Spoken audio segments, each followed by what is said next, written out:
Hello and welcome one and all to another Shenandoah University broadcast. My name is Avery Gieseman, aka Igloo, and joining me for this pregame interview is none other than Molly Dens, aka Tiny Shiny. Molly, it is such a pleasure to have you back here with me for this pregame Overwatch interview. Normally you're the one doing the interviewing, so it's kind of cool that I get to be asking you some questions today. So the first thing I want to talk about, Molly, is just how much work this Overwatch team has put in. I mean, so many summer hours, so many training hours have gone into this team, more so than I would say any other team on this campus, if I might say. Talk to us a little bit about the journey that this team has gone through.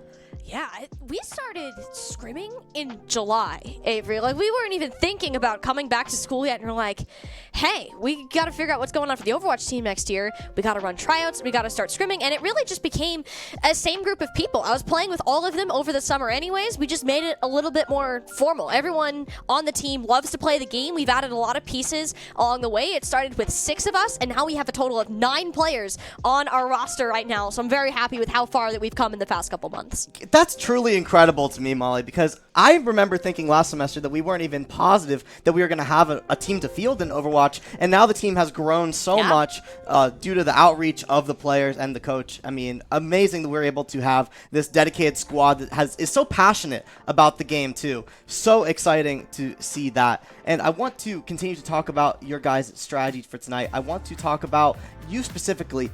What do you feel your role is on this team? I feel like you're a very fast player with these kind of run-in characters. How do you stay mentally composed when you deal with that really fast strategy that this team brings out?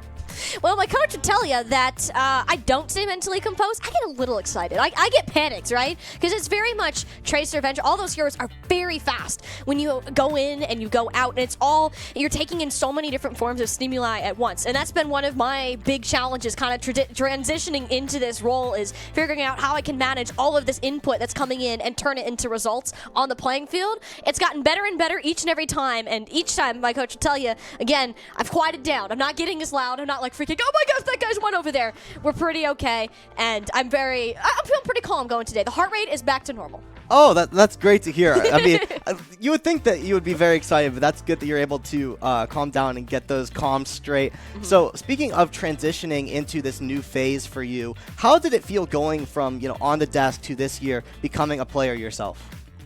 It's been a very interesting transition, to say the least. I'm a lot more comfortable kind of behind the scenes, in front of a camera, talking about this gameplay, and not really in the scope of it myself. I really liked the sense of community that competing on a collegiate team brought, and I want to try something new. It was something that really motivated me to want to come to practice at the end of the day, and it's been a ton of fun. My mechanics have improved a lot. There's a reason that I was a caster before all the things else. Let's be totally honest here, but it's continued to get better. I've made some great friends on the team, and I think a lot of the game knowledge and analytical pieces that I've gained from casting are very helpful when it comes to kind of helping lead the team in game.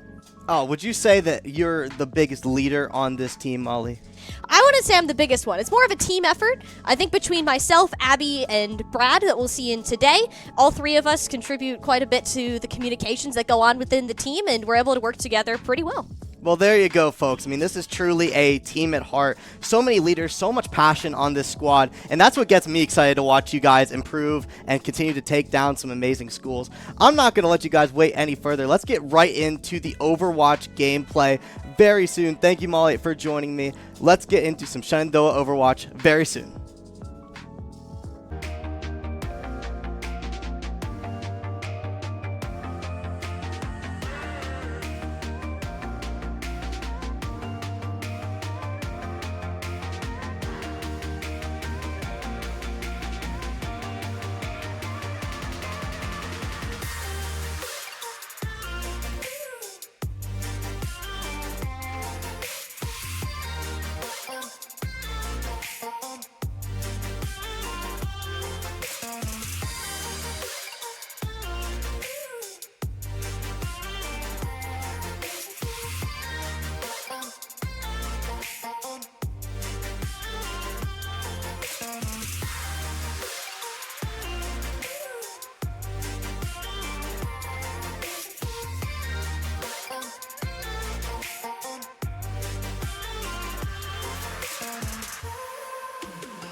Welcome back, everybody, to another Shenandoah University broadcast. We are live once again from the Shenandoah Esports Arena here in Winchester, Virginia. My name is Chris Clayton, and I'm joined by the lovely Ben Kincaid, and we're here to bring you something a little different, something pretty exciting, something we have not done at least in a long time, if ever. We're going to try something new here today because we have 3 different esports competitions here. We are going to bring you some Overwatch action, some League of Legends action, and some Smash Bros action. It's going to be a lot of fun. We're going to have a great time, and we hope you'll stick through it with us. But, Ben, How you feeling today? You excited? You as excited as I am? Oh, yeah.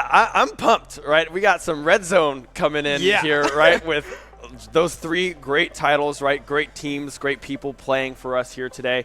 I don't know how this is going to go, but I think it's going to go pretty well. I think we're going to have some fun. I think you guys are going to have some fun as well. Yeah, I definitely think this is going to be a lot of action. We're going to make sure you don't miss a single thing. We've got a crazy broadcast team in the room covering all the games. We're going to make sure you don't miss any of the action, but we'll do our best to take you through it. So with that said, let's walk you through some structure for the day, right? We've got Overwatch starting before the other 2 games, right? They're going to go live really any minute now. They start at 7. They will be our first game, and they will be playing by themselves for about an hour. Yeah. And by 8 o'clock Eastern Standard Time, we will have League of Legends going live and Smash going live at the same time. So if Overwatch bleeds for over an hour, we could be bringing you 3 different games simultaneously, and it's going to be a blast. Yeah, I mean, if we go the full 5 games, 5 maps in Overwatch, we're going to overlap for sure. There's definitely some potential for overlap here, but we're hoping for a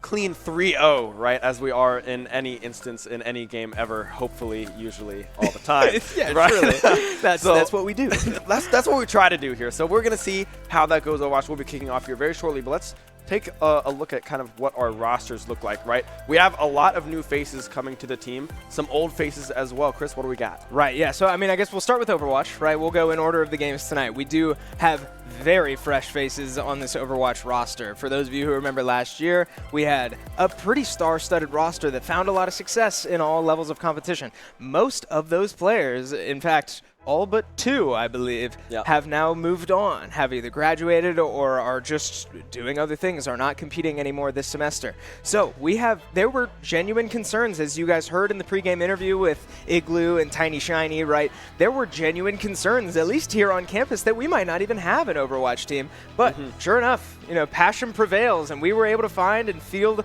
a very, not only young and exciting, but deep roster. Yeah, we have a lot of players this year. We have the returning Voidex, of course. We thought he was done.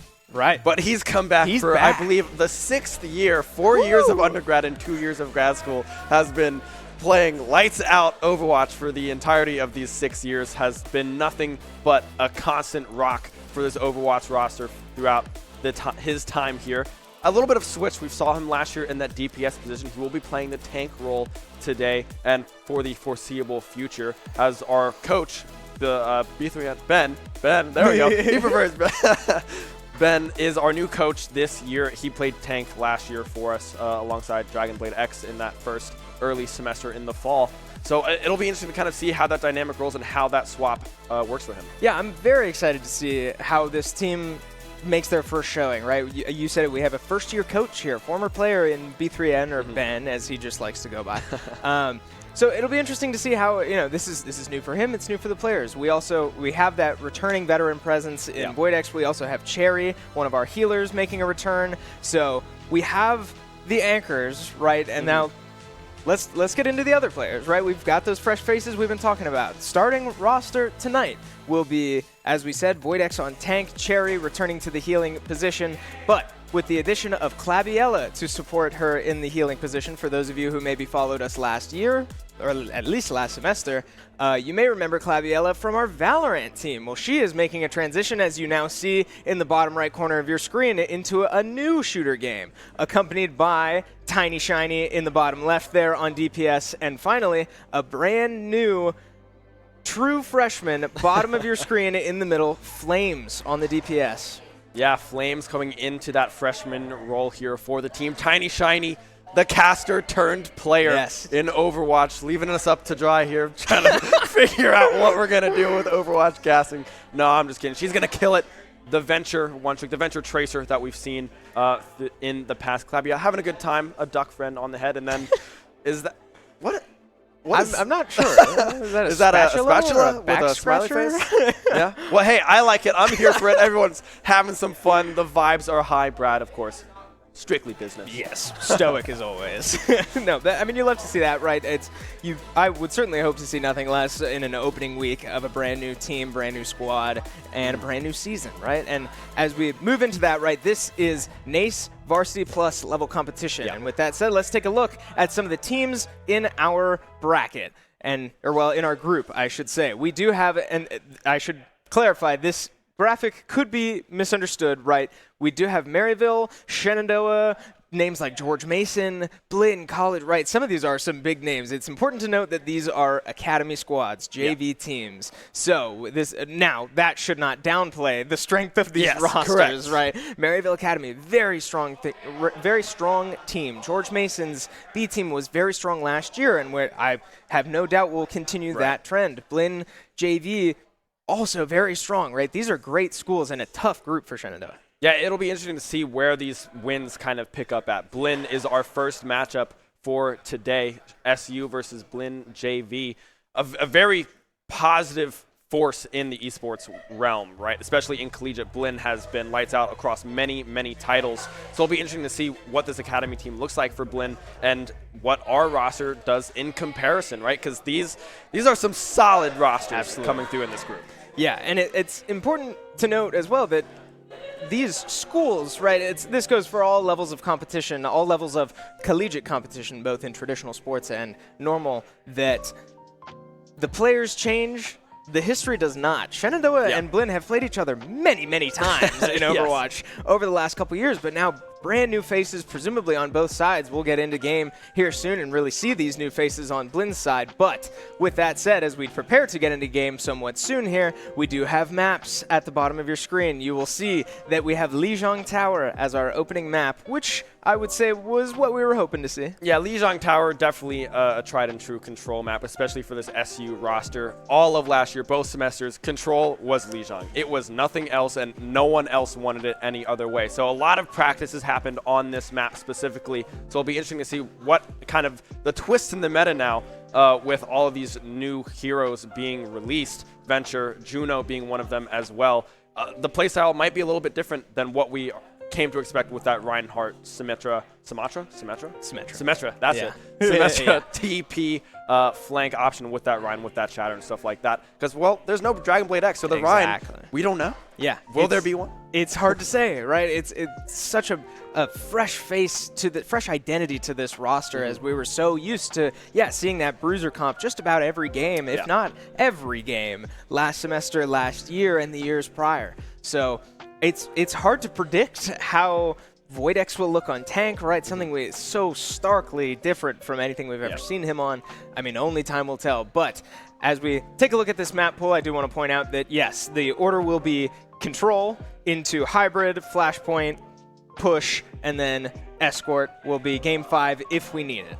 Yeah, if we need the game 5, hopefully we get that far. Well, hopefully we just go the first 3 and then we're done in an SU victory. That's the end goal here. But 5 games of Overwatch is very exciting and exhilarating to watch, especially with kind of what this meta looks like. We've seen a lot of Diva with this Juno, with the Hyper Ring speed up dive comp with this Venture, and just a lot of different variables kind of getting tossed into these scrappy fights that we often see now across the league. Yeah, and I will certainly be curious to see which game modes we thrive in, right? I think that's going to be very telling for the rest of this semester and going into the future with how young this team is, sort of identifying weaknesses if we have any, right? Hey, I certainly want to be optimistic, but obviously, with a brand new team in a week 1 situation, right, you want to find your problems and improve over the course of the season. That's how any level of competition works. So it'll be interesting. I know the team feels good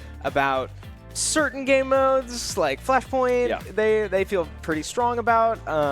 Other game modes, not so much. And it'll be interesting to see, right? Anything can change from scrims into actual live competition. So it's all one big we'll see. That's kind of been the theme of this, right? Because all we can do right now is speculate. It's so hard to predict and talk about teams before week 1 because anything can change when the lights come on. Yeah, I mean, this is stage play, right? This is it. This is the real deal. We've been practicing, messing with different strategies, whatnot here and there. Some work, some don't work. And now you're kind of going to be coming into your own identity. And in this competition, now you can really see like, okay, what are we really looking at to try to propel into the next level? Are we trying to play more around this dive diva comp? Are we trying to brawl more with this JQ? Are we trying to look at this Malga as well? So there's a lot of different angles, and just trying to find which one works best for you is key.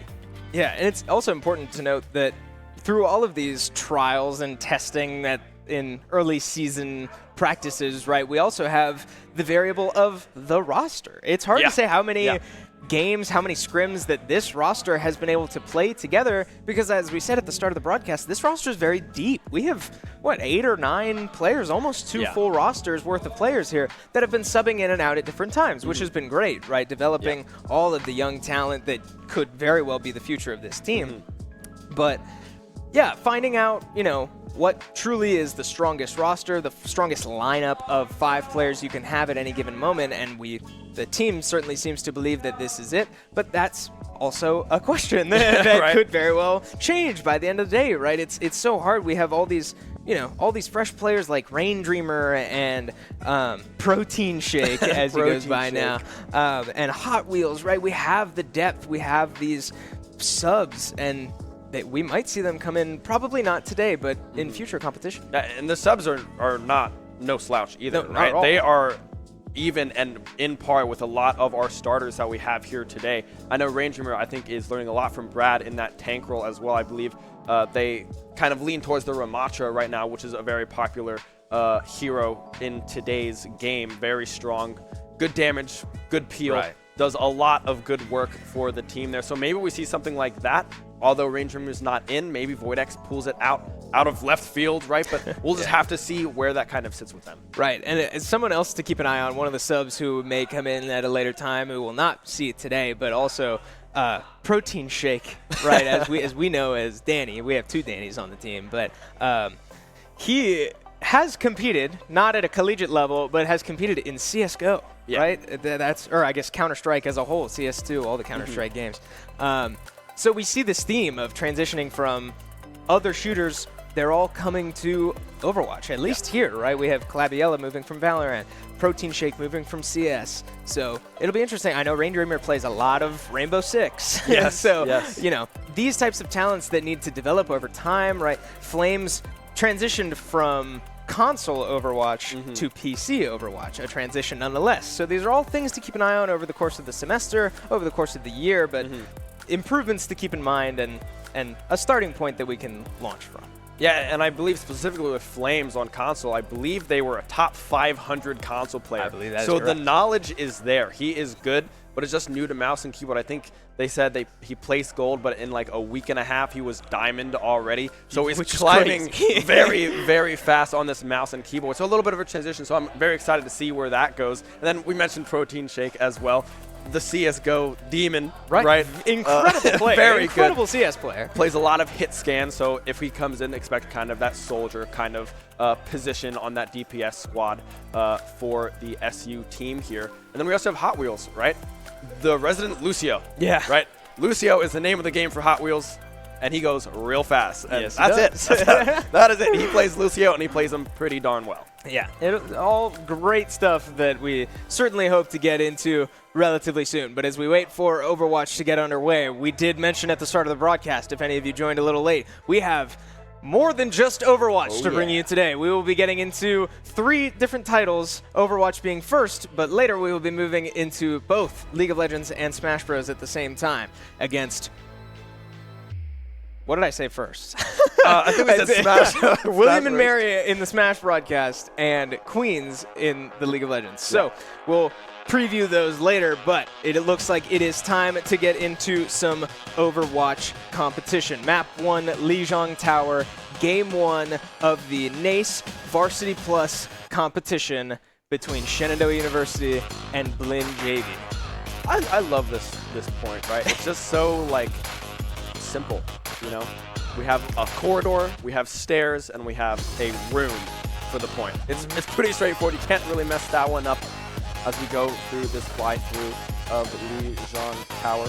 We will be hopping into the game here very shortly as we will start to see what these rosters and whatnot start to kind of look like. We do see the Reinhardt up here, Tiny Shiny, hovering the Widowmaker right now. Yeah, that Did can't not, be that right. can't be real. I'm sure that's not That's- real. We see the Brig and the Juno as well, so that was expected. Now the Symmetra? Yes. I'm not sure what's happening here. So a swap to Symmetra from Tiny Shiny makes a lot more sense with the teleport. Now switching to the Tracer, which we much more expected. Yeah. Diva coming out for Voidex as we start our early skirmishes and begin point number 1 on this Lijiang Tower. Yeah, trying to go around that backside. We already see Soul here for Blinn in the thick of things. Just trying to get this peel. The Reaper going in, not able to find anything just yet. Flames, however, able to find the Juno. A huge pickup. Soul able to find the opposing Juno. Cherry falling down early, but the first fight falling in favor of SU as they cap the point. Yes, SU taking the first point and looking for more as Tiny Shiny goes in deep and finds a kill of her own before blinking back to safety. Very, very well done. Fro finding himself extremely low on Cassidy, but not quite going down, and he will get healed right back up as now Blinn forced to regroup and come up with a strategy to try and break this point.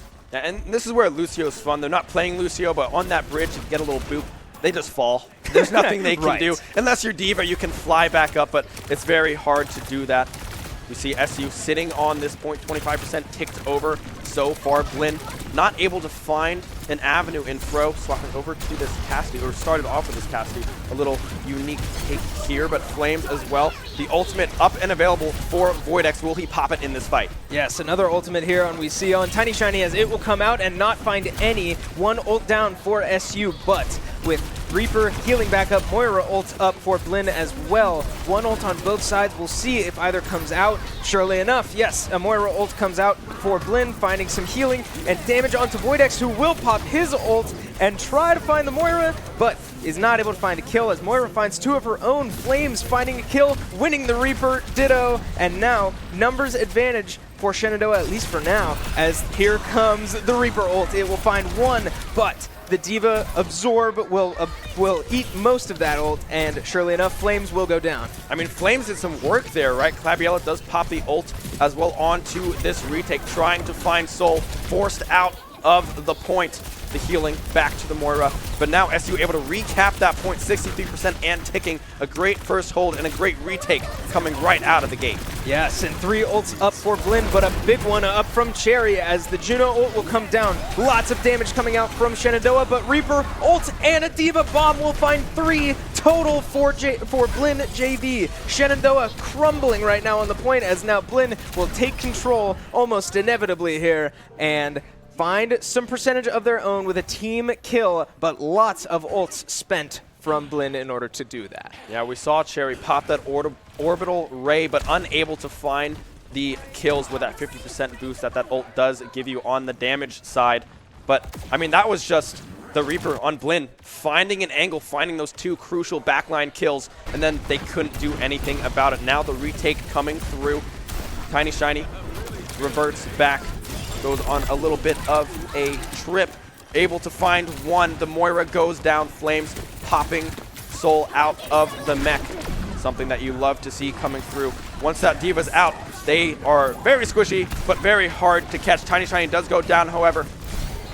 Yes, and now Blinn JV's Soul finding himself back into his mech right as Tiny Shiny is down, like you said. Numbers for Blinn will make it hard for Shenandoah to find an entry, but here comes Voidex diving deep into the point, but Flames will go down quick. Now Voidex, excuse me, using his bomb will not find any with it, and Blinn is now finding all the kills they need to shove Shenandoah right back into spawn. Another team kill will mean that Blinn has 80% on this first point. Yeah, 80% indeed. Clabiella still holding on to that big ultimate. Cherry's going to have the orbital ray here soon. Flames about to have that Death Blossom available as well.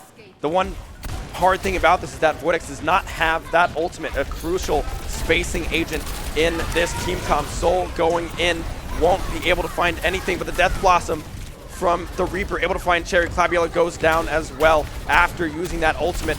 Now we're in overtime. It is up to Tiny Shiny and Voidex to keep touching onto this point, waiting for reinforcements, but they aren't able to find anything. Tiny Shiny goes down, Soul able to find the kill. Now just Voidex, last one standing, popped out of the mech. The lowly Diva won't be able to do anything about it, but they're still able to touch. They're still going. Yes, Claviella switching to Lucio to sprint back to point. Both healers going down first in that last fight. Almost spelled disaster for Shenandoah, but a switch to Lucio means a last-minute stand. But will it be enough? It seems like it will not. Blinn takes point number 1 here on Lijiang Tower. And what a stand coming through from Blinn as well. Able to find those crucial kills, especially onto Cherry before that orbital ray was able to come down in that last fight. And that really could have been the ult to turn that fight around with that boost and the healing that that ult has. It is unbelievably strong, and being able to take that off the board so early was crucial. Yeah, we certainly saw, I mean, that was a very close point, right? Shenandoah, I believe, finished with 85% on the point to Blinn's 100, right? They controlled the point for the early stages of that round. So, not a blowout by any means, right? This could certainly go either way. We saw a lot of coordination out of Shenandoah just in those late fights. The healers going down just a little too early, and if your healers aren't there, that's almost certain doom for the rest of your team. So very well executed coordination from Blinn as we now get on to point number 2 and some early chip damage, some early scouting as both of these teams look to make a move onto the point first. Yeah, one thing to note here, Cherry swapping off of the Juno, the Brig no longer in play. Claviella will be piloting the Juno. Cherry onto this Ana instead.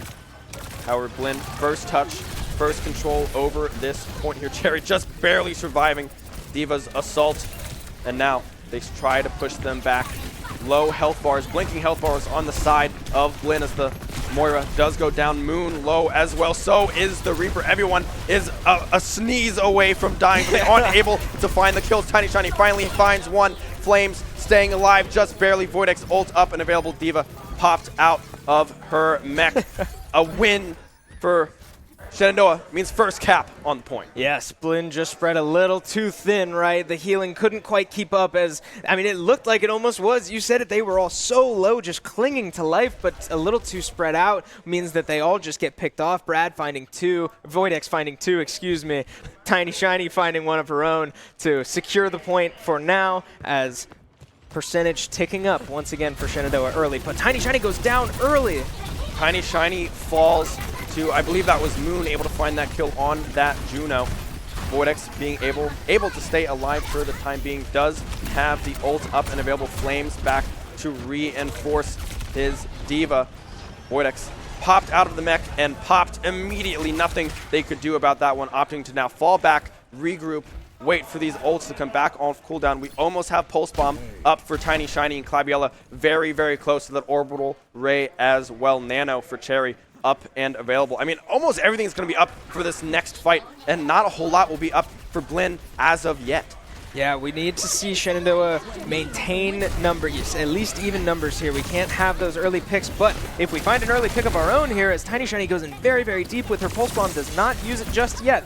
Looking for a good opportunity as Voidex will find one of his own, and now 2 numbers advantage in favor of Shenandoah. Make that 3 as Moira will go down, make it 4. Easy peasy point claimed for Shenandoah, and they will find themselves right back in this game. Yeah, we saw Blinn's Reaper there trying to escape, but the Sleep Dart just nails him. Nothing you can do with that one. The cap coming through. Only 2 ults used as well on the side of SU. They still have the D.Va ultimate, the Death Blossom, the Pulse Bomb as well. But on the side of Blinn, they're going to have everything. Fro almost taken out. Wow. The Death Blossom finds one. Moon already down. Flames playing out of their mind. Tiny Shiny finding another. A clean fight from SU to keep the point in their favor. Yeah, making it look easy and now forcing Soul to jump off and make work of his own life. Now staggered for Blinn to buy that little extra time for Shenandoah to just eat up this percentage. But you said it, 5 ultimates up and still none spent in that last fight as they got caught just a little off guard. Some early kills, some quick kills, not quite expecting it. Tiny Shiny throws the Pulse Bomb, but it will get eaten, does not get any value out of it, and here comes the Blinn aggression. Almost guaranteed decimation from Blinn, but not quite guaranteed as Voidex ult finds 2 on the return, but still. Point will move back to Blinn as they find some percentage of their own. Yeah, ults used, Tiny Shiny, the Pulse Bomb eaten by Soul. Voidex able to find one and knock Soul out of the mech, but nothing to come of it as Flames had already fallen. Still 2 ults available for this Blinn squad here as we approach the 80% mark for Blinn. Shenandoah already up at 87. Yes, Diva Mech will go down. Healing coming out for Blinn, but just not enough, as Fro will be the first to drop. Flames finding the kill on his patented Reaper, but the Coalescence ready to come out for Zadist on this Moira, and here it comes, right? Great value with all of the players lining up almost for him, but health bars are dropping for Shenandoah as Flames finds himself a mere hair away from death, looking for any amount of healing as we now force overtime. Blinn looking to put this away. A melee will do it for Tiny Shiny, but here comes the Diva ult for Blinn. Buying time, and Mini Diva will go down. Overtime still ticking away as one Blinn member remains on the point, and he will go down. Shenandoah taking the point back, 87%. Almost there, but not quite enough for Blinn. And in this next fight, look at the ultimate counters. We're going to have at least 2 ultimates available for this SU squad. Diva and the Pulse Bomb up and available. Flames might even have that Death Blossom as well. Juno goes in, Juno goes down. Moon, what was that? You are the primary healer of this team and you aren't able to find any value. Flames knocks Soul out of the mech. The Death Blossom coming out as well. Yeah, just looking at the health bars for Blinn, just tick down right as Moon dies. They're all dead. Moon still in the base from the early death will mean a point captured for Shenandoah, and we are tied on map 1, 1 point to 1. And what a stand coming through from SU. That final fight, able to just find these scraps, pick it through. Voidex and Tiny Shiny staying alive for so long, able to clean up the back end of that skirmish. And then the hold as well, those ultimates, the Orbital Ray as well towards the end there coming up, the Death Blossom, the Pulse Bomb, everything was used to perfection, finding all that value. And Moon trying to go in, trying to find that contest, but just a little bit too soon, a little bit too far ahead of those frontline players. That Diva goes down, and that was crucial in that final fight. Yeah, the desperation played not quite enough for Blinn as Shenandoah ties the series, and a teleport out of the base once again will mean that we see Tiny Shiny here on the Venture. A slight change, but she will go down immediately to the point-and-click Cassidy Demon. Fro finding the early kill will mean that almost guaranteed this point will go to Blinn here as it opens in 6 seconds. Yeah, now they opened up with this Brawl comp. Did not work out. Tiny Shiny is going to stay on this bench, but the Diva swap and back over to this Brig. Flabiella did walk out on that Lucio. Opts to swap instead. We also see a Mei here for the side of Blinn. A good option in this close scored place. That Blizzard does a lot of work if it lands. Yeah, this map is such tight quarters with this particular map being indoors compared to the other ones.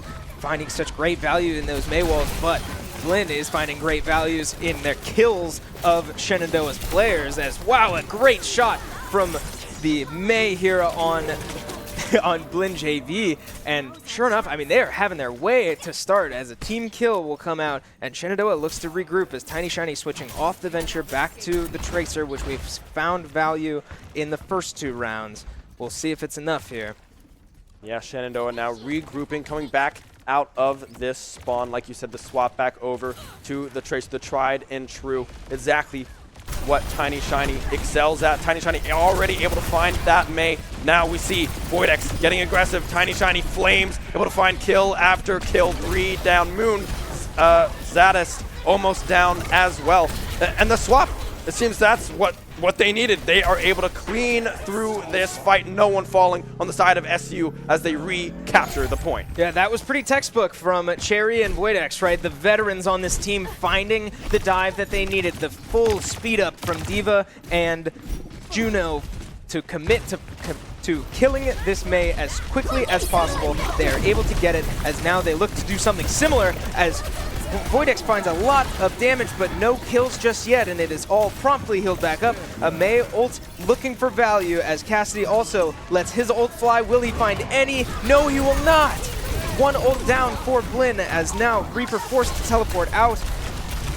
But could look to get his ult here. Will not quite get it yet. Cherry finding herself very, very low as Flames will go down, still holding on to his ult. And this is looking like a massacre both directions. Bodies flying all over your screen as Voidex looks to find anything he can. He will finally go down. The point will go back to Blinn JV, and Shenandoah regroups with 2 ultimates still remaining. Yeah, and I like Flames saving that ultimate there, right? I mean, that Death Blossom will do a whole lot of work in this later fight. And if that's blown there, you only find one, and now you don't have it later on.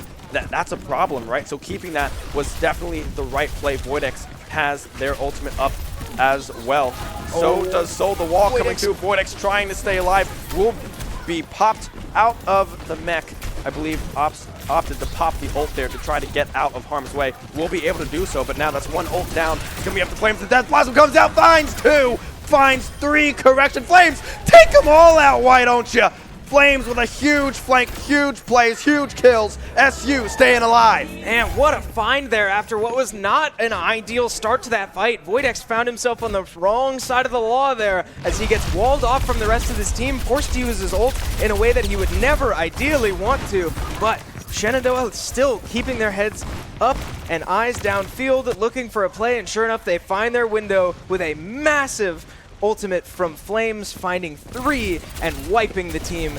As now Shenandoah takes the point back, but still only 66%, right? A lot of time, a lot of game left to be played, as now Shenandoah will look to dive again, and they find the kill onto one healer. Cassidy will also go down, and we have numbers for Shenandoah as we look to push even further, push them all the way back to their base. D.Va Mech will go down. Baby D.Va looking for anything, and once again we see the stalling, forcing her to jump around and find anything now. 85% Shenandoah looking to put this away as soon as they can. 2 ultimates up for Shenandoah and 1 final stand. Yeah, Pulse Bomb and Voidex's ultimate up and available. Cherry using the Orbital Ray in that final fight that we just saw. To perfection almost. A lot of low members. The Pulse Bomb eaten yet again by Soul. The ult up in the air from Voidex is able to find 2. Fro and Moon go down. The wall coming through as well. Tiny Shiny does fall. Zada's able to find some value with their ultimate. They get wiped. It's just up to Voidex. 1v2. Will he be able to do it? Flames is back off of respawn. If Voidex is able to stay alive for the time being, maybe he can have some reinforcements, but won't be able to do much. Flames is back. Tiny Shiny Claviel switching over to that Lucio. They are still able to touch, but not enough. A valiant effort in map 1 from SU. A close point number 3, but it falls in favor of Blinn JV. Man, if this is any tell of how this series is going to go, we're going to be calling 3 games at a time later tonight because, wow, it frankly cannot get any closer than that. Point number 1 was incredibly close. Point number 2, incredibly close. Point number 3 went all the way to 99-99. So well done from both squads as we just saw that play of the game from Flames. Such an incredible effort. Very valiant try, but just not enough as we now look to regroup and adapt for game 2. Flames is good. I would say so. Flames is really good at Overwatch. I would say so. I was like, okay, we're switching from console over to this mouse and keyboard, climbed really fast up into Diamond. I was not expecting this kind of firepower coming from him just yet. And man, I am so happy to see it because he is running away with this DPS role. Right, and now that we've seen it, it does make sense on paper, right? With a character like Reaper being, I certainly don't want to downplay the skill that Reaper takes, but that aiming is a lot more simple than other characters, That's right? true. You get up close, it's shotguns. Anybody who plays shooters knows that your aim does not need to be as precise with shotguns. So the awareness to find those good ults, find the positioning, know where he needs to be, the execution takes care of itself. Yeah. And he certainly showed that he has the experience, the game knowledge, and all-around awareness to really be a pivotal player in this team. Yeah, and we saw what we kind of expected coming out of this team, this dive comp, this Juno D.Va combination. They did kind of dabble with that Malga venture there for just a moment, but Tiny Shiny unable to find success with that venture just yet, swapping over to the tried and true Tracer that she has always played for her entire Overwatch career. I'm pretty sure on console as well. It has just been Tracer, and you can see why. Tiny Shiny looks very good on that hero. And really, everyone seems to be meshing pretty well together. The communication seems there. Everyone is on the same page as we look through some of these replays from this first point. I mean, they look strong. They look like they know what they want to do, and they are executing them very, very well. Yeah, I would say if there's anything we can take away from this game on both sides, it's that the identity, the comp identity, the team identity seemed to work both ways, right? Both teams accomplished what they wanted in their heavy dives, finding picks both directions, whether it be healers, DPSs, didn't really matter. Both teams were able to single out whatever target they needed in that moment and execute, right? As we see in these later fights, right, a lot more chaotic team fights, but you know, the team identities for both sides seem established. And when Shenandoah changed off of it, I think we saw that there was not as much success, right? You said it. Right. The venture came out very briefly, didn't feel great. Don't even bother sticking with it. She went right back to the tracer that we found value in, and the game became very close again. So as we now prepare to take you into map 2, Blinn up 1-0 over Shenandoah, we now have our map selection in. Kings Row is map number 2 for our hybrid mode here in map number 2. A pretty standard map that you will see picked for hybrid quite often. Another very practiced map by this SU squad, and I'm sure teams all over the country are like, all right, hybrid, what's the one map that comes to mind? It's always going to be King Row. Most of the time. I don't mind telling you, I'm an old head in Overwatch, and I like these maps. The good old-fashioned Lijiang Tower, good old-fashioned Kings Row. Yeah. Let's stick to what we know here as we prepare to move into Kings Row here on map number 2. What are we expecting? I would say more of the same, right? Our takeaway from game number 1 was that it worked. It being team identities, right? The strategy worked, the game plan worked, it worked. Stick with it. So I'm expecting to see more of this dive style, the Juno, the Diva, the probably Tracer, but we could still see a Venture come out, right? I certainly don't want to bail on that entirely. But, I mean, we'll see. Yeah, it'll be interesting to kind of see what happens here, because you kind of play 2 modes in this. You play that control, capture the point kind of mode early on, and then once you get that one, you transition into that escort push kind of game mode, right? So there's different comps that work for these different things. So it'll be interesting to see if they kind of play one comp to get this initial cap and then back off of it and do something else when they are on that pushing side. I mean, we already see Tiny Shiny hovering with this Widowmaker, something that we often sometimes see with this Kings Row map, right? They have that kind of window up top where you can kind of see over the entire world and try to find a pick, but looks like they're just going to back out, switch right back over into that Venture. Voidex going with this Reinhardt as well. Flames also on this Mei, not on this Reaper. A swap for him. I do like this, right? This more up-close and personal brawler comp that we saw a lot of last year. The Reinhardt, the Mei coming out for Flames, something that we, at least, have not seen yet in our competition, but this is week 1. We have not seen much competition. Now, a quick early Mei wall finds one on the wrong side for Blinn, but now Voidex looking to capitalize, and he does find a DPS for Blinn. Fro will go down, and with Cassidy missing, that's a lot of damage now gone for Blinn JV. Glabiella now healing up the rest of their team. Fro going down is a crucial pick, but they aren't able to force anyone off of the point just yet. Blinn doing a great job at continuing to contest this SU squad. We already see Tiny Shiny on the Venture, able to find Zadis as well. Voidex finding the enemy Mei and a shot. Oh my god! Voidex, what? Wow, Voidex making his presence felt early here as he looks for more. Whoa! Bro could go down, but the rest of the team coming to help out. There, the Shatter will go down. Way. He cannot find the other one. He will go down. Voidex. Look at him laughing to himself in the corner as the point will be secured. Voidex drawing all attention to himself. Wow, he has not left, ladies and gentlemen. I know it's kind of early to pick a play of the game, but that was awesome. I love seeing that aggression. It's just like Dragon Blade X never left. Yeah, right? Absolutely.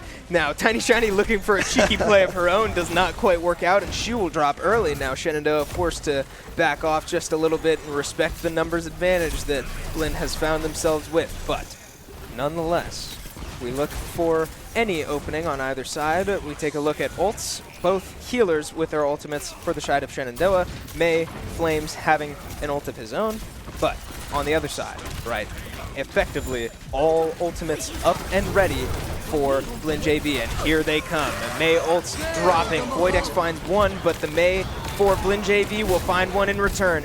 Even numbers so far as Voidex finds a second. The Moira ult will come out looking for just one more, but Cherry refusing to go down, and a relatively even fight will mean that Voidex is able to move this point up just a bit as the remaining players for Blinn JV are just a little too squishy. Now, a sleep dart found onto the Cassidy. He will go down, and Juno forced to run for her life as now Voidex finds himself in a similar situation. I feel like I've seen this show before. Chasing one player down up that staircase, but not quite this time as he will opt back to join the team and run back to safety. I wasn't familiar with Ryan being a DPS dive hero in today's Overwatch, right? We do see Claviella with that orbital ray up and available. Will they decide to pop it? Not just yet. Moon has it up and available as well. Just trying to play the slow game, trying to get this push up to this first point, but unable to do anything with it. Soul popping that ultimate, pushing SU back, and back. Claviella goes down the wall as well, able to cut off multiple members of SU. Soul with a three-piece. SU pushed back off the payload. Yeah, great synergy there from Moon and Soul to really use their ultimates together, and Soul finding so much value from the Ramatra ult. And it really looked like the healing was keeping up for Shenandoah for quite a while there, but the Mei wall to pin them deep will finish the job as Soul will find three of his own. An incredible play there to push Shenandoah all the way off the point and try to regain some ground. Now we can see Voidex with a charge in, getting aggressive, trying to find his kills. Is able to find one. The Mei already down. The shield back up as well. Zadis able to find Claviella in the meantime. It is going to be a 1-for-1 DPS for support. The pin coming through the wall disappears. Soul able to dodge out of that charge. The Shatter up and available will be used. Will hit multiple members of Blinn. Tiny Shiny able to capitalize, finding one. Flames as well. The Venture coming alive. The Shatter huge for SU. Yeah, that was a great fight from Shenandoah. That's textbook what you want to see from this comp. These slow burn, just wail on each other for just long enough until somebody finds an opening. And sure enough, Voidex finds himself deep, pulls a full 180 and whips an Earth Shatter down onto the ground and finds three members of Blinn JV. That's exactly what Shenandoah needed to find in that moment. Yeah, already up to that first point. 3 minutes, 10 seconds left to full tap this first rotation, this first point. Trying to find it. The Blizzard coming out as well from Flames. He will go down, but no one able to do anything off of Flames' Blizzard just yet. They will opt to retreat, not able to do anything just yet. Tiny Shiny does have the ultimate up and available, but that is about it for SU on that initial push. They will drop back, regroup, and go again. Yeah, this is an awkward spot for Shenandoah, but the time is certainly in their favor, right? 2 minutes and 40 seconds left to find their opening, and I imagine that they will. And sure enough, they do find one, but they will be traded. Tiny Shiny goes down. Flames finds one of his own. Soul getting slept. The Ramatra on the wrong side of a Mei wall. Can they finish the job? It is looking like just not quite. They do find it. Flames finds another as well, and now heavy numbers advantage for Shenandoah as this Cassidy is forced well back into his base, and he will go down. He's now staggered for so long. Flames with an ultimate as Shenandoah looks to push this point as far as they can get it. Fro almost back up, but Fro now having his ult. No! Changes to Sojourn to get rid of that Cassidy ult. That's interesting to me, but 2 ults still up, about to be 3 for Blinn JV, and here they come. Mei with the Blizzard going down. Voidex still has a Shadow up and available. The Orbital Ray up and available as well. Tiny Shiny able to find one. Soul already goes down. The Ramatra out of the way. Claviella does go down. The Orbital Ray does come down, however, but the Voidex Shatter finds multiple. Tiny Shiny able to capitalize. Moon goes down. Only, I believe, a couple left standing here for Blinn. Soul off of that respawn. They're 2.65 meters away from the cap, and they aren't able to find it. Voidex finds Zadis. Voidex is still alive. What is he doing right now? Yeah, this is the brutal part of King's Row, right? The respawn timers, the distance from spawn to payload is so short on this part of the defense, right? It did look like they might have had enough with the staggered timers and just chaos around that fight, but Blinn just kept having bodies, and bodies come back into the fight and stall long enough. Shenandoah spawning too far away from the fight cannot keep up with that amount of pressure, and sure enough, Voidex, the last man standing for so long, can't quite finish the job, but still, one heck of a push from Shenandoah to get it basically at death's door as they look to finish the job here. Voidex moving his way up, the team will follow, causing chaos as Voidex does. Moira ult will come out for Blinn JV, and Shenandoah will opt to back up and buy some time. Let it die, that is fine. Yep, SU backing up on that one now. The Shatter only 12% away. Many ultimates up and available to Nano, as well up and available for Cherry here. If they're able to find an angle, a Shatter coming through, will be able to find multiple members. Fro, the overclock comes through as well. Flames goes down, Glabiella able to answer back, Tiny Shiny as well with the kills. Glabiella, Voidex, everyone firing on all cylinders. It's now just the Mei remaining. The Blizzard does come out the wall as well, but won't be able to find too many members. Cherry sitting on top of that payload. The Mei, the respawns coming through. They need to try to keep them off of this point, but the contest coming through yet again. This is overtime, folks. If SU die here, they will not be able to find this full cap. Tiny Shiny finds 2. Soul answers back. Cherry, 1 to fall. Tiny Shiny and Voidex still playing out of their mind. Voidex swapping over the ball. The cap will come through. SU go the distance. Wow, yeah, very, very well done. And again, we see the Kings Row defense value as they almost make another stand, but Shenandoah keeps their foot on the gas, not letting anybody come out of the spawn and buy time. Very, very well executed. And now we swap sides as we take you back to where it all started 1 round ago. Back with what is probably going to be a Widow shot from the top window, and we do it all again. We would expect to see the Widow at least on Blinn's side. It might be a little too far away for Tiny Shiny to take this Widow and then have to sit on it for ultra long, unless you just go in and die and then switch and then run all the way back in after that. But it is going to be pretty much the exact same comp. We're running back this Rhine Venture composition, Flames on this Mei as well. And, I mean, hey, if it ain't broke, don't fix it, right? Yeah, it certainly looks like both teams sticking to their guns here as they pick mostly, if not exactly, the same comps, right? We did see the switch from Fro late to Sojourn instead of the McCree, so we'll see if they opt to stick with that decision. It certainly looked like they were getting some value out of it late, but Tiny Shiny did win the 1v1 in that last fight to put this ulted Sojourn down and out and win the round. But we haven't really seen enough of it to know if it's really going to be the game changer. I'm sure they're expecting it to be. Only time will tell, as now we move into round 2. Flipped sides, offense, defense. Let's do it all again. Yep. SU just hanging back, waiting on this point. Tiny Shiny with a flank angle, just kind of sitting there, waiting for someone to overset the charge in. Just barely goes wide, but this Mei is in a tough spot. But still, so much damage coming through from this Blinn squad. Voidex does go down, Flames to follow as well. A great opening push coming through from Blinn, pushing SU all the way off that point. And now it looks like it's going to be a full cap right into the payload push immediately. Yeah, that's another factor of this map, right? The first capture tends to go pretty quickly, and if you're on defense, it's a matter of how much time can you buy before they pretty much inevitably get that point. That point gets capped very, very frequently, but we're right back in it as Shenandoah got the respawns off before the point was capped, so they are back quick, and they find an early kill onto Soul. Flames finding the first kill of this fight. He will find another. Now Voidex moving up and causing havoc, opting to stay back and chill with his team for a little bit, but numbers favoring Shenandoah as they now look to charge up their ultimates. Same with Blinn JV. No ultimates really looming just yet, other than potentially a Voidex Earth Shatter coming in this next fight, so keep an eye on that. Yeah, Shatter almost up and available, will be up and available right now.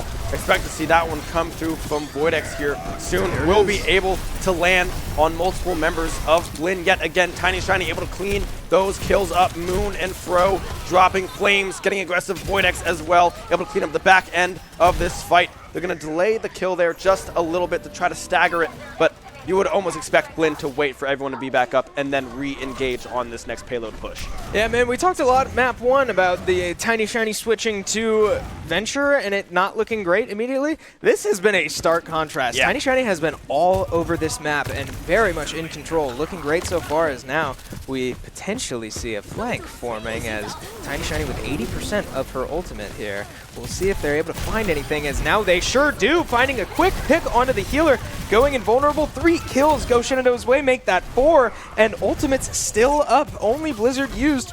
And with that, Voidex is about to have his ult again, and that's 4 ults coming up for this next Shenandoah fight. They are holding down very, very well.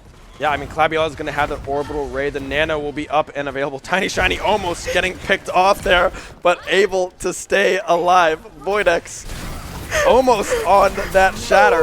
I can't help but laugh. We do have the players behind us, and I heard a very audible "oh shoot" from from Tiny Shiny, but she gets out with her life temporarily. Will go down to the soul. Now finding a kill of her own before she goes down. Now Voidex does use the shatter, finds a kill to return. The tank is down for Blinn JV. 1 healer is down for Blinn JV. Now forced to retreat once again. Shenandoah holding this line, this position, locking down, planting their feet in the ground for so long. 3 minutes and counting for Blinn JV to find at least a checkpoint. That was every single ultimate used on the side of SU. Soul will have the Ramatra up and available. The pin, however, goes through. Fro is purple, but they aren't able to find the angles just yet. The sleep going on to Soul, very pivotal. Tiny Shiny staying alive, finding so many kills. Flames as well, finds Moon. The orbital ray unable to be used by Blinn just yet, and now Soul just has to run away. SU, the stands, the defensive stands have been looking so good. Yeah, the start to that fight looked so favorable for Blinn JV too. All the fights on cooldown for Shenandoah. It looked like they were going to be able to just kind of clean house, take advantage of the cooldowns, and that would be fine. But Shenandoah saying absolutely not. We are not just going to let you push us over like that. Now, Blinn JV finally getting some progress on the payload as Shenandoah looks to take a fight of their own. Flames putting the Blizzard down, but goes down promptly. An orbital ray comes out for Blinn JV. Voidex finding one of his own, Soul finding one, Moon will find one. Numbers favor Blinn JV. Voidex caught on the wrong side of a wall once again. He will go down. Fro finding the headshot with a switch to Ash, worth mentioning now, as Blinn JV finds all the kills they need. 2 minutes on the clock as they look to make this final push towards the checkpoint on your screen. Yeah, 2 minutes left here to find this first checkpoint for Blinn. Looks like they will be able to find it, but look at these ultimates coming up for SU here.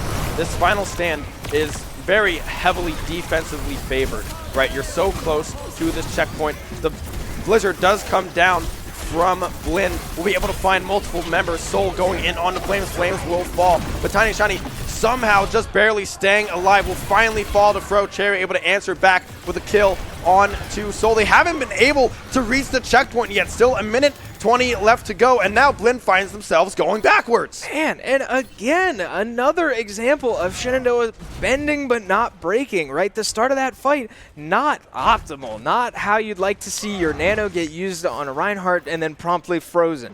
But Shenandoah not backing down, right? Keeping their players alive. The healing was incredible, and sure enough, Voidex is able to find an Earth Shatter, find some kills of their own, and just like that, you'd have no idea the fight started like it did. So Shenandoah, like you said, now looking for just 1 more minute of defense.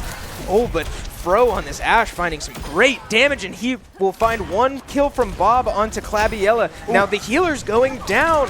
Cherry will also go down. Fro finding a 3rd, and sure enough, that will almost guaranteed to be a checkpoint, but we will see, right? We have been proven wrong before. Tiny Shiny will be the last to fall, and there it is. Checkpoint for Blinn JV, but they do need to get all the way to the end. Shenandoah was able to capitalize and push this payload all the way into the base. So anything less for Blinn JV will spell a loss. SU ultimates almost on cooldown here. Voidex 80% away from the Shatter Flames as well, about 80% on towards that Blizzard. The wall coming up from Blinn won't be able to find anything out of it just yet. Trying to cut off Voidex there, but he does recognize it and opts not to go in. But now he does. We see the Shatter up and available, does land. Flames able to find 1, will go down, but Tiny Shiny again on the back end, able to find 2 crucial kills. Tiny Shiny running through people, finds another one. Maybe that was Voidex with the charge yet again. but this is SU's defense. And this venture, Tiny Shiny, oh my goodness, you are looking great. Yeah, how about it? The move from caster to player is certainly paying off. We saw the pregame interview. She said that the transition has certainly been interesting. I would say it's going pretty well.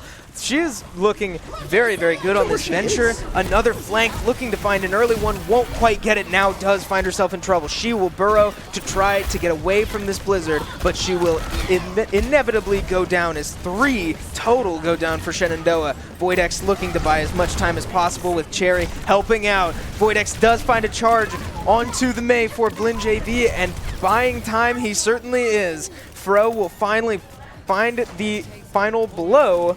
And now, one ultimate in the hands of this Moira. One more ultimate for Ramatra for Blinn JV as they look to make this final push. This is going to come down to the wire. Nano is available here for Cherry. Orbital Ray as well for Clabbiella up and available. Tiny Shiny about to have their ult up. Again, the Nano does go out onto Voidex. Voidex goes in, Soul pops the ult, Clabbiella falls, Cherry falls as well. Zetas as well finding the kill onto Voidex. The swap as well from the Mei onto this BAP for Blinn. Doing so much damage, just tearing through SU. They will find the full cap. They don't have to do it all again. Yeah, and that's right back to the issues that Shenandoah had in Game 1. The healers were the first to go down. Clabbiella ate a lot of damage from Soul on the Ramatra to start that fight. She did get her Orbital Ray out, but was not able to do much more, and Cherry was the next to go. And as I said in Map 1, both of your healers going down will spell almost inevitable doom for your team just about every time. So a tough break from Shenandoah there as they had the position, they had the momentum to make that stop, but are not quite able to finish. And now we go to, like you said, do it all over again. Each team will have 1 minute in total to get as far as humanly possible. I usually like to go second in these instances, right? So now you have the bar of like, all right, how far do we have to go in order to win this map? Looks like it will be SU going first, if I'm not mistaken, just like at the beginning of the game. Maybe that's just actually how they do it. That would make sense, that the person that went first initially will go first yet again. But yeah, a minute to go as far as humanly possible. Tiny Shiny sporting the Widowmaker, just try to find an early pick off of that upper window. It'll be interesting to see if she can grab a pick here and there. That's usually Voidex's department, but now on Rhine duty. Oh, that's cool. I like the little emote. You kind of just get to kick back and relax, right? We're all casual, comfortable as we move into overtime here, right? No pressure from either side, surely.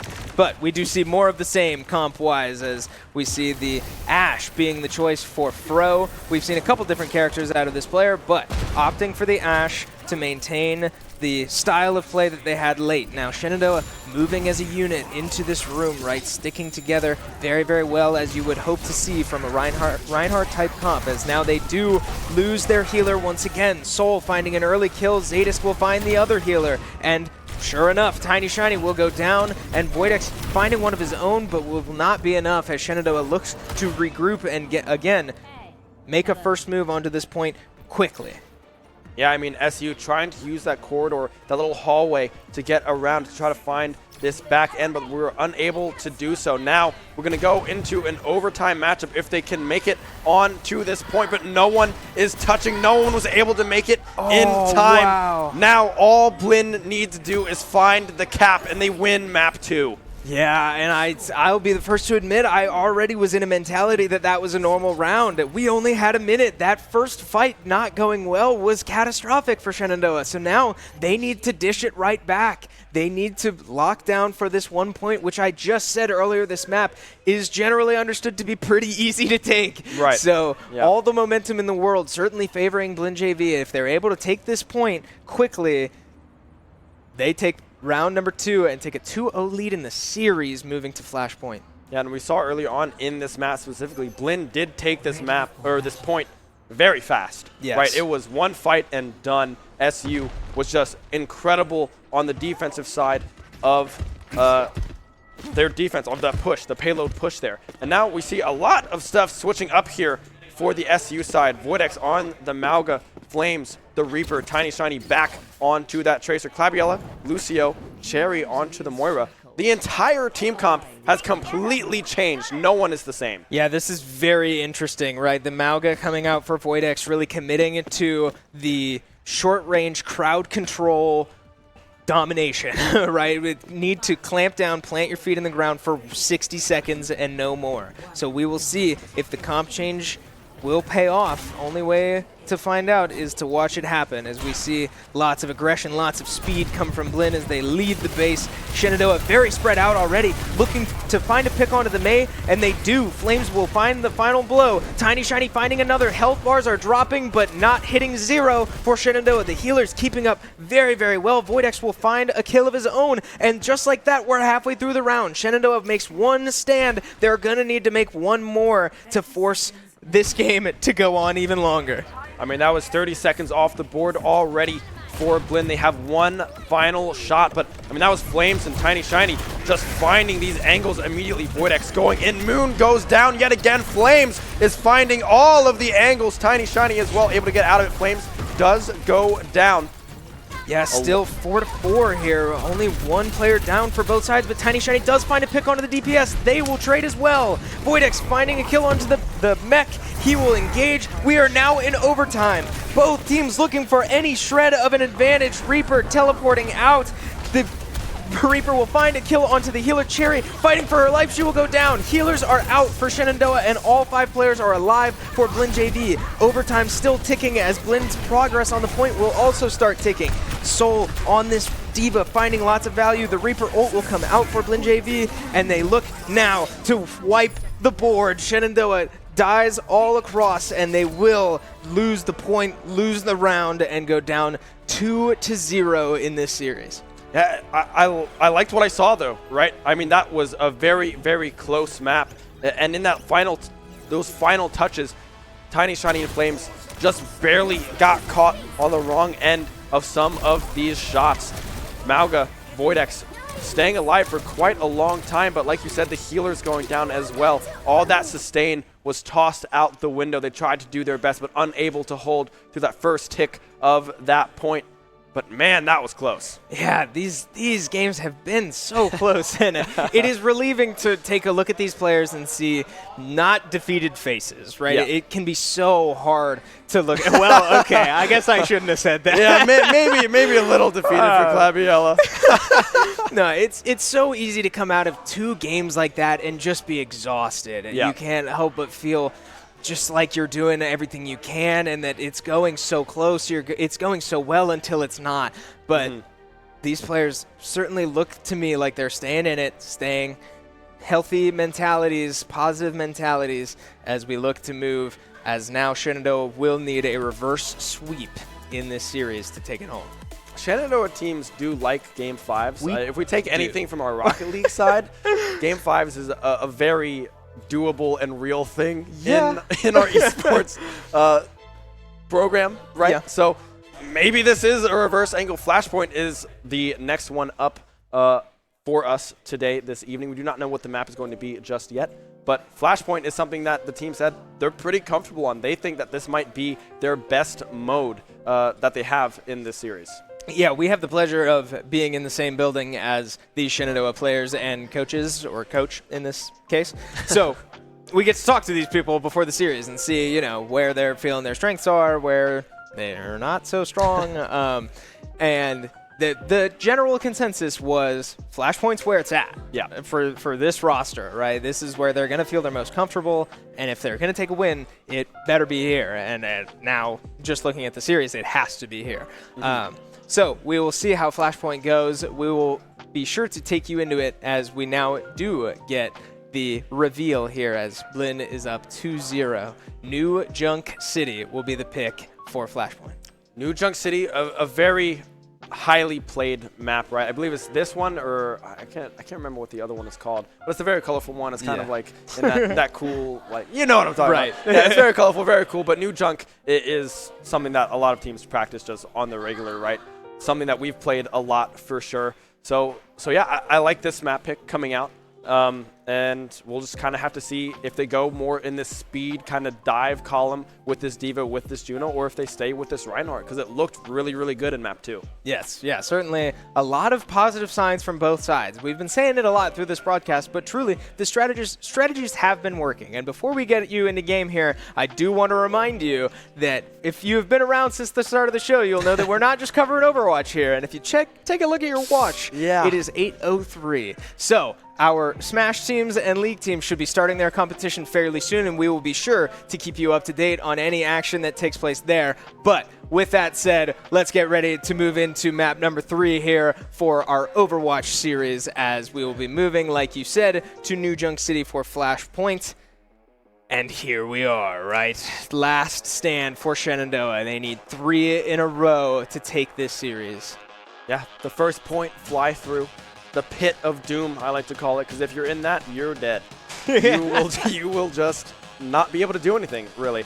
You kind of go in, you cap the point, and then you kind of play a ring around the rosy on the outside of that first point. And the fun thing about Flashpoint is that there's 5 unique points, right?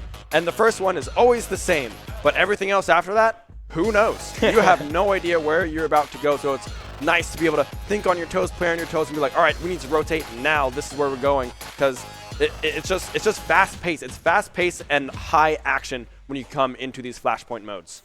Yeah, I certainly hope we will get to see more of this tiny, shiny venture, right? I mean, it certainly seemed to me like the team was getting so much value out of these heavy dives and early kills, random invincibilities and stuff. So I hope we'll get to see more of that, but we also saw the value in the Tracer pick, so I wouldn't be surprised. It's going to be hard to tell, and we'll see where the team decides that the value is. But in terms of tanks as well, right, we saw the strong engage from Mauga there to start the overtime for Shenandoah. Unfortunately, it did not play out in the end, but as we take you back, as the players are taking a quick break, we will get you into game here as soon as we can. Oh, timeout, excuse me. Oh, yeah, we're in a timeout. I guess that's kind of what I said. Yeah, players are going to take a quick break. But, yeah, it'll be interesting to see, really, I guess, all of these players. It's hard to single out one role in particular and try to predict who they're going to play, because we've seen variation all across the board. Yeah, and I like the timeout here, right? You're down to a very, very close first 2 maps, right? Just take a breather, get some fresh air. The beauty of our arena is that we can just leave, and there's air, really nice fresh air on the other side of that door as they come back in. High hopes, and yeah, I mean they've looked really, really well. I hope they're not beating themselves up, because they have looked very, very good. Yeah, and as we show you just some examples of how they have looked very good, right? We see the value on these tank picks, right? Voidex really commanding the offensive side of this hybrid map, but I mean, we saw it the other direction too. From Sol on this Ramatra had some crazy moments, finding triple kills, 4 kills at some points. But I mean, look at that kill feed. Even just then, Tiny Shiny finding these picks, finding random kills that just are so hard to predict, and that value is crazy. That's something that should not be understated. So I certainly, again, I've kind of said it enough. I certainly hope we get to see more of that, but we will see. Yeah, I mean, the Venture has looked super, super nice. Tiny Shiny as well on this Tracer has been looking pretty smooth, pretty clean, and pretty aggressive on that pick. And Flames as well, continuing to surprise, because going into this, I was like, okay, Flames, pretty sure he plays Reaper. Definitely plays Reaper, as we saw I would say so. in these first 2 maps. But then this May as well coming out. I didn't know this was in his wheelhouse, and it's been looking really, really good. The ice school shots connecting from afar, and the Blizzard placements and the Blizzard timings as well have looked very, very positive for this SU squad. So there's a dual threat right now in this DPS spot for SU. Yeah, and shout out to first-year coach Ben, right, for really finding a way to put this all together. We talked before the series, we've talked during the series. A lot of these players are brand new to the game. Well, not to the game, but new to competition. And finding a way to really bring these players together, these very unique backstories of how we got to be to this level of play, finding a way to make it all work. It has been working at times, and the series score looks deceptive, but equal shout out to Blinn JV, right? This is their week 1 just as much as it is ours, and they are finding ways to win, finding ways to succeed with their own comps, which have been similar to ours, but finding an identity of their own, establishing their strengths, and really capitalizing on it. Right, and yeah, this is week 1, just like you said. There's a lot of room to grow. If this is like the first iteration that we're seeing of this squad in week 1, week 2, I'm very excited to see how much this team grows, where they can develop, and who they hold a candle to, right? Because this is kind of the first kind of test of where we sit in some of these standings, and right now it's looking like it's going to be pretty good. Yeah, and we walked you through early on in the broadcast as well. The group for our players is not easy. Yeah. Right, we see the Maryville Academy, the GMU Academy teams. These are strong rosters. So for Blinn JV or Shenandoah, whoever ends up coming out on top of this series, starting 1-0 is a beautiful thing. And as I like to say, the best part about being 1-0 is having the opportunity to compete and be 2-0. Yep. So you only get to do that if you walk away with a win in this series. But as we move into map 3, New Junk City, Shenandoah will need 3 in a row, or will Blinn JV be able to take one of the next 3 and take it all home for themselves, moving to 1-0 on the season? Time will tell, but we are preparing to get into game, and we hope you'll stick with us to watch it all. Yeah, a reverse sweep angle is on the table for SU. That's the only way they can do it and walk out of here with a win. Reverse sweep alert. We woo, indeed. Why'd I do that so slow? We woo, we woo. I don't know. I'm having too much fun here. We We're are going to having get like a some fun. graphic of, we're down 2-0. Here comes Shenandoah. As we now That would see, be fun. yes, That would be we fun. see the movement speed for Blinn JV coming straight out the gate. If there's a wee woo we're hearing, it's Blinn JV's movement speed as they bolt to the point to get an early start on this map. But Shenandoah certainly doing it no less as we see the switch to Junker Queen and Kiriko for Shenandoah. Yeah, Cherry Kiriko is nothing to scoff at whatsoever. Very, very good on that hero. Voidex as well on this JQ. Very strong. Flames already in the thick of it. Able to find one. Voidex finding another. It's JQ versus JQ. I mean, they went to New Junk City, so it only makes sense that you play Junker Queen, right? But Flames able to find 3 in a row. Flames. I'll just say it, Flames. Man, yeah, he's playing great, and that's so exciting to see. The game sense is absolutely there. This is a very, very strong player that, like we said, plays top 500 on console. So he knows the game, he understands the competitive aspect of this game. It's just a matter of pulling it all together and using a different controller in the form of a mouse and keyboard. But we see fight number 2 breaking as the Junker Queens start smacking each other around. Voidex looking to get an advantage for now, but Soul able to fall back, but Everyone's purple. Yes, Everyone is purple. Everyone is purple. Soul falling back for healing and cannot find it. They will eventually go down as Moon also goes down on the Juno. Numbers for Shenandoah as they do still have a healer, but the point is ticking up 60% already on point number 1 for Shenandoah, and this is what we expected, right? We talked to the teams. They said that we talked to the team. They said they love Flashpoint, and that Voidex on the Junker Queen is a heck of a power pick, a pocket pick for him. And we're seeing that value now as he's able to get much more damage. And here comes Flames, finding 1. Tiny Shiny finds 1. Flame ult finds 2 total. Voidex finding the remaining 2. And a team wipe to take point 1 commandingly in favor of Shenandoah. And that is point 1. And folks, this is where Red Zone begins. We just got word that our League of Legends draft has been completed. So we might be taking a look at that here shortly. Yes. Maybe yes, maybe no. But I think we might stay on this Overwatch angle thus far. We might break down draft just a little bit later when they hop into game, but it's coming, folks. Yes. Red Zone is coming. The games are starting as we now see a Tiny Shiny engage. Pulse Bomb comes out and finds none. But as Ben said, we will make sure that you miss none of the action. Draft has finished for League of Legends, and they will be looking to move into Game 1 here soon. But back to the Overwatch action on your screen. Fro is able to find 2. A headshot both ways, but Shenandoah finding 4 kills in the blink of an eye to return the favor. Just like that, a team kill once again, and Shenandoah looking like a reborn team in this game mode. Yeah, I mean, this JQ for Voidex is unkillable thus far. I mean, there's not much you can do when Shenandoah is clicking this much right now on this flashpoint.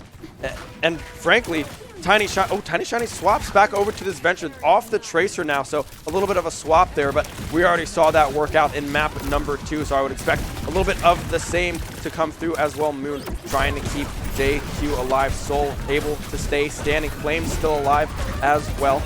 Cherry does have the Kitsune up and available. Wow. Zeta's able to find one. Voidex falls Cherry as well. The Kitsune, I don't believe was popped. Maybe it was, but they weren't able to find the angles. The Kitsune did go down. A huge ult off the board.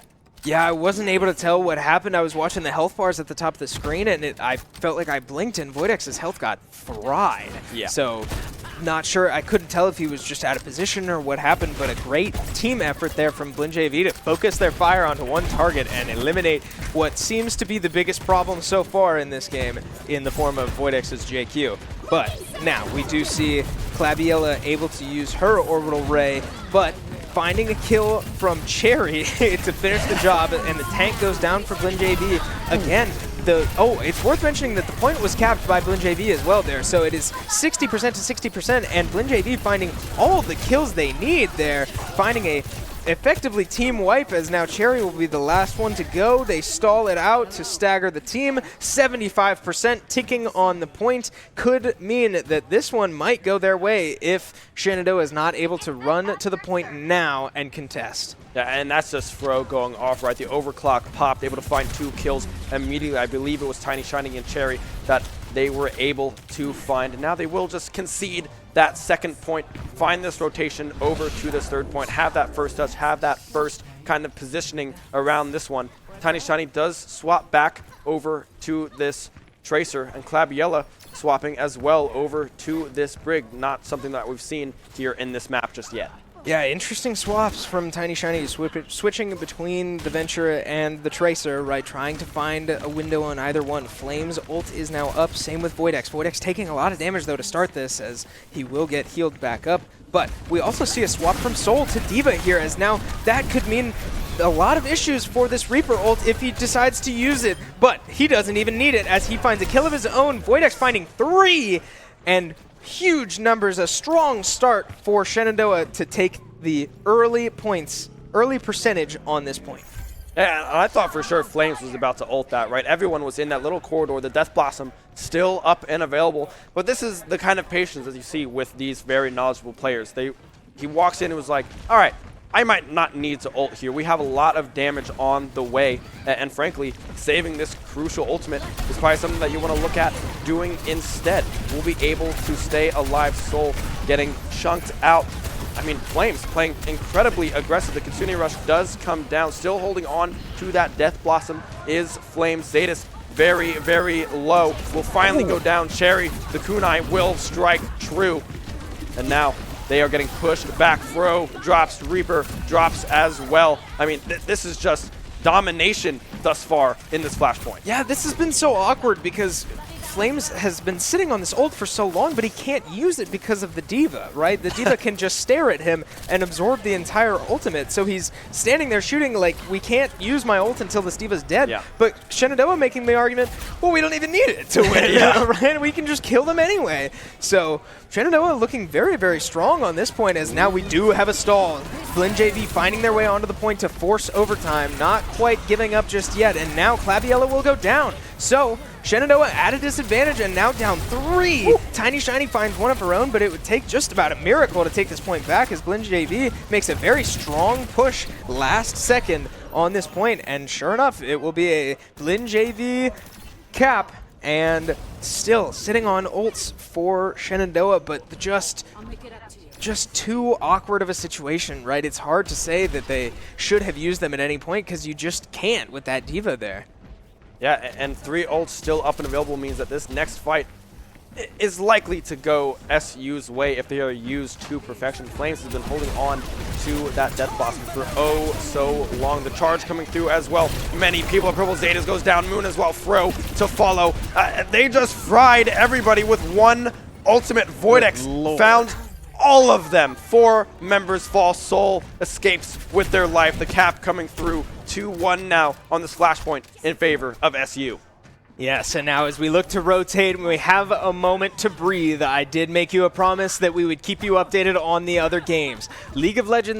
Our League of Legends team here at Shenandoah has started their first game. They are currently down 3-0, but we will keep you up to date on that action as we now keep our attention on Overwatch for now, as this could be, if Blinn is able to take the next 2 points, could be the end of the Shenandoah series here in Week 1. But we will keep you up to date on all the games being played in this arena right now as we look to have yet another fight in this Flashpoint game. Flames finds one, Fro finds one, Zadis finds one. Numbers favor Blinn JV, but Flames was able to use his ult, didn't find one there. Fro in his, using his right click, to find 2, and sure enough, fight number 1 will go in favor of Blinn JV as Fro looking very, very hot on this Sojourn, finding all the kills he needs, all the final blows, all the headshots, as Sojourn does so well.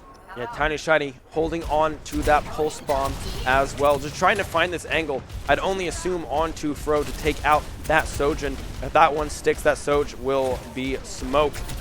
But unable to find the angle, opting to hold on to that instead. Voidex getting aggressive, pushing through, able to find one. It's Moon that goes down instead to the pulse bomb. Voidex, however, and Flames, Tiny Shiny, all 3 low in their health bars. Soul getting aggressive, going on to Cherry. Cherry somehow still staying alive, popped out of the mech. Never mind, that is an ultimate ability, able to find one. Voidex goes down. Soul able to find the tank and keep SU's push at bay.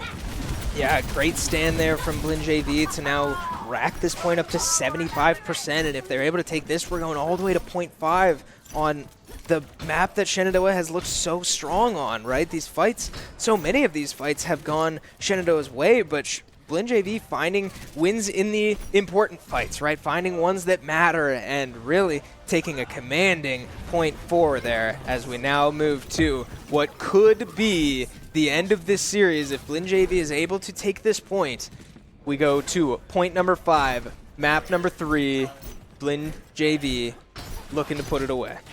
Yeah, 2-2 now in this Flashpoint map. It'll be up to Voidex, Flames, and Tiny Shiny to find this damage. 3 ultimates up and available right now for SU2 on the side of Blinn. We already see them go in. The Death Blossom popped, finds no one. Voidex able to find 2. Clabiella able to clean up 1 on the back end as well. Everyone goes down for Blinn. Zadis escaping with their life just barely.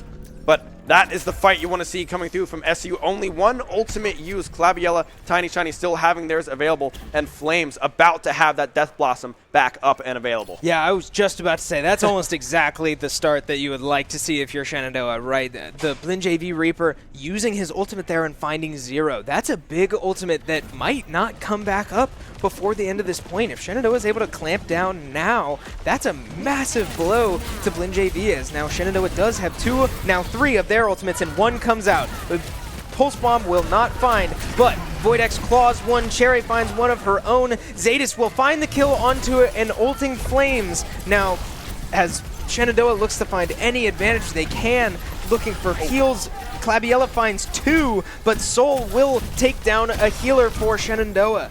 So, a very, very back and forth fight here as they now look to finish off this remaining Blinn JV player to force Soul back, and that's a massive stagger there, as this point is all the way up to 90% already. Yeah, Clabiella still has an ultimate. Voidex just about 20% away from theirs, but will they be able to make it back in time? No, they don't make it. They take map number 3. It won't be a sweep. SU staying alive. Yes, our dream has come true. We will be casting 3 games, Ben. We're going to bring you all the action here from the Shenandoah Esports Arena as we now move to some League of Legends action, as we do come in at, unfortunately, a tough time, as Queen's University is up 9-0 over Shenandoah. About a 5K gold lead in favor of Queens thus far. I like the comp coming through from both sides, right? Jhin and Jinx, very powerful ADCs in the meta right now. You can see the power put on display there, especially with that Melio, that extra range that the Cozy Campfire gives you. does a lot of work. Jinx already has some pretty good range with the Fishbones, but with that extra added assistance, it does a lot of work. The Malphite top as well, a nice safe pick there for Trypophobia. The newest player to the game, only has been playing for, what, I believe, a month and a half, 2 months maybe in this game, and he's been growing a lot. He's been looking good, getting better every single day, and I love to see it. Yeah, we haven't had many opportunities to talk about the other teams, right? So far, this broadcast has covered mostly the Overwatch squad, but a lot of our teams are in pretty similar situations to the Overwatch squad in the sense that we've got some new players. We've got fresh faces here, as college competition tends to do.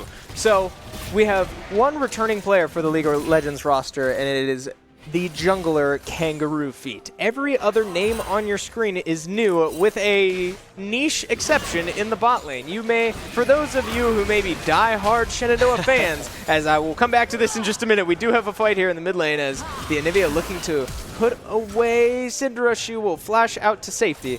For some die-hard Shenandoah fan, man, I can't talk. Nautilus finds a hook. They look to find any engage, but a well-placed Jinx trap will mean that Kangaroo Feet is not able to capitalize. I'm going to try this a third time. For those of you who may be die-hard Shenandoah fans, you may recognize Empro down in the bot lane on this Jhin pick. He used to be the top laner many years ago, as Sejuani is able to find an ult engage onto a very low-health Syndra, who probably should have just recalled, but looking for a little extra and will pay for it. But yes, very brand new players here from Shenandoah, but an exciting new roster as we have young talent coming to the scene. Kangaroo Feet just clearing that mid wave there, picking up a few minions, as you saw. The mid laner for SU going down. But now it's just a rotation over to the Grubs. Early Grubs is something that you love to have, right? It looks like it's going to be all 6 in favor of Queens. Levavane goes down in the mid lane there from that Glacial Prison. But nevertheless, down 10-0 on the kills right now as we take a little bit of a gander on the draft here.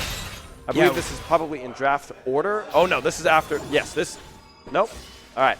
This is after swaps. This is there the we draft. go. So we see the bans coming out from both sides, right? Pretty stock, standard bans.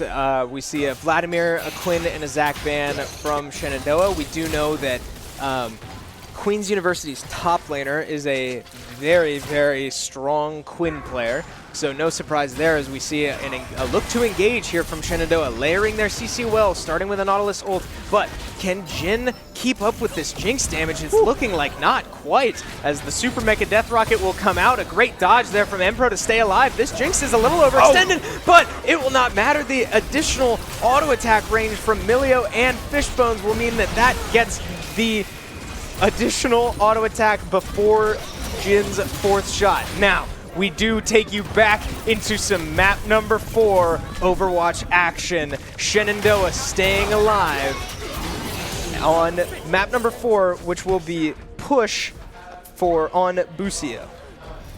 Yeah, it's going to be push indeed. Voidex playing Zarya this time around. It's going to be flames onto this Ashe as well. And that's pretty much the only change that we see thus far. Flames almost getting taken out. Fro Soul over onto the Sigma as well. So a little bit of some change in the DPS and this tank options, but nothing really happening coming from it just yet. However, we do see Blinn pushing very strong with this robot, already almost 60 meters through off of this initial first push. Yes, and we also see the Dragon going down in favor of Queen's University back in the League of Legends game. Levavane finding herself with just a smidge of HP, and a Sejuani sliding from off screen will finish the job as Queen's University is laying it on Shenandoah right now, taking a commanding lead of this game. But back to Overwatch, we take a quick peek as, let's see, we've got 2 ultimates up, about to be 4 ultimates up for Blinn JV. But meanwhile, lots of ultimates well on their way in favor of Shenandoah as we now look to fight once again. Soul finding an early pick onto Tiny Shiny will mean that the damage coming from Shenandoah will drop drastically. Flames also goes down. Voidex is the 3rd to go, and with only healers remaining, that will spell trouble for Shenandoah. This push map is almost over already. Look at the objective. They are rolling through this map at lightning speed. They're looking to make one final push probably, as we do take you to full screen into the Overwatch game for what could be the end of this game. With Bob coming out from Flames, unable to find the kills just yet. Tiny Shiny swapping over to Tracer. Fro does go down. Vortex finding one as well onto the Mei. Clabiella with the Orbital Ray will fall. The push still in favor of Blinn thus far, getting contested by members of SU. But so far, they're just trying to buy time, waiting for their tank to return. Tiny Shiny able to find another kill onto Moon. And now the swap off of the Zarya into this tried and true Reinhardt composition. Looks like they finally have some momentum in their favor.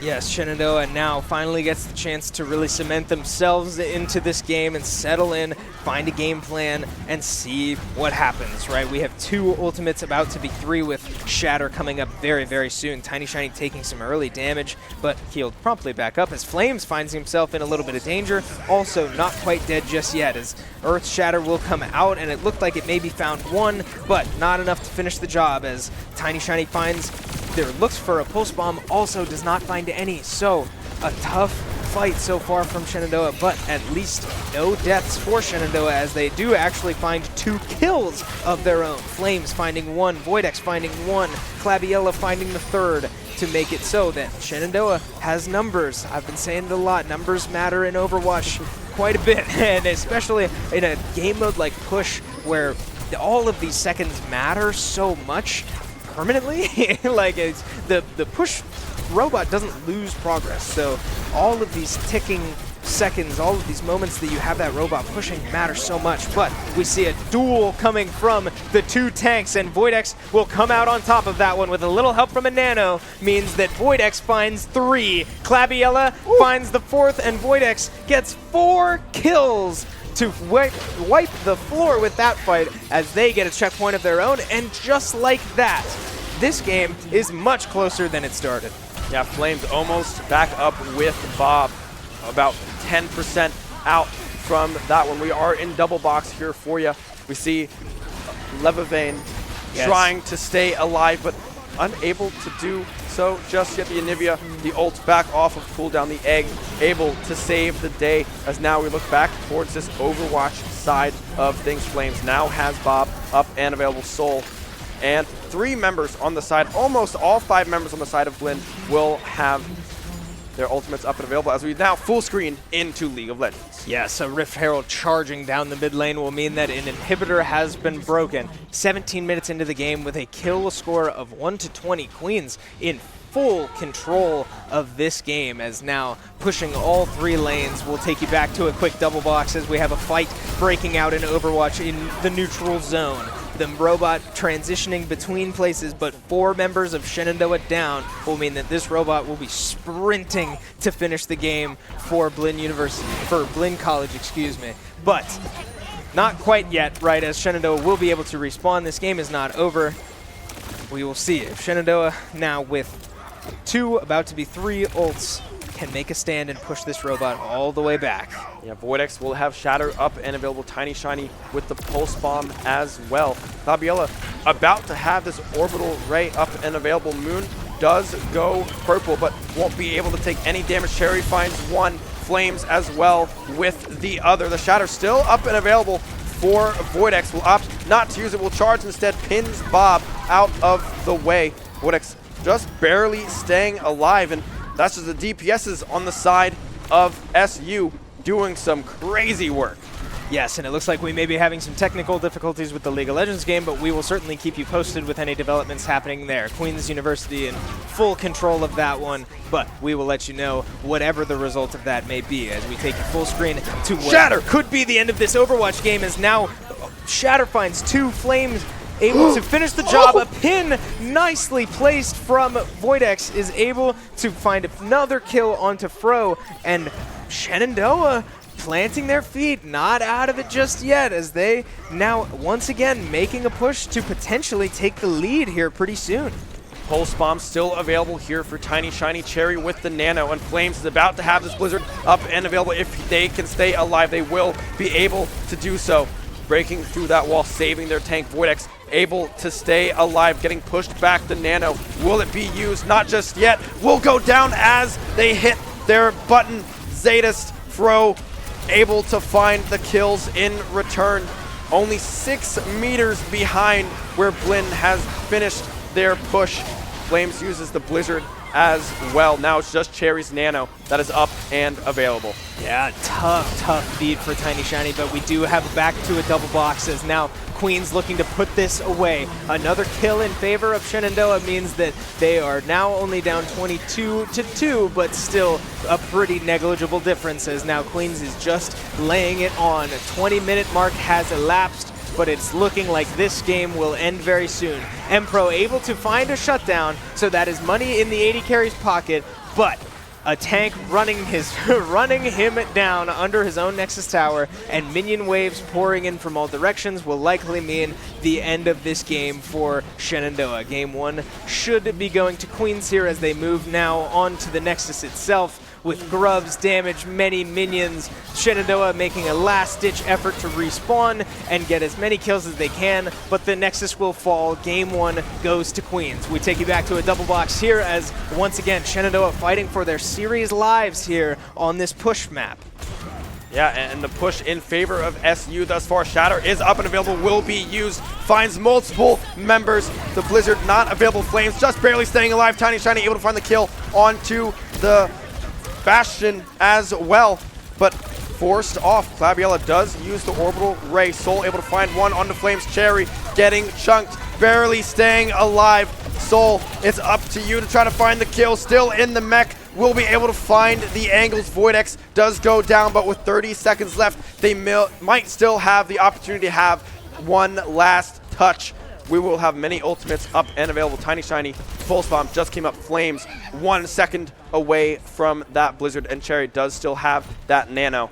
So they have all the tools to find this fight, whereas on the side of Blinn, they'll only have likely 2. It'll be Zetas ultimate as well as the orbital ray from Juno. Yeah, you also have the added factor of the clock here. We're going to be moving into overtime as Tiny Shiny gets spotted. She will start the overtime, but it could be in some serious trouble here as Tracer finds some massive damage onto Tiny Shiny, but she will stay alive. Now Tracer finding a kill onto Flames instead, and the Shenandoah health bars are ticking down. Voidex the only one remaining, and now disaster strikes for Shenandoah. Blinn is putting this one away. Overtime will tick down, and push will go in favor of Blinn JV. And with that, the series will also go Blinn JV's way.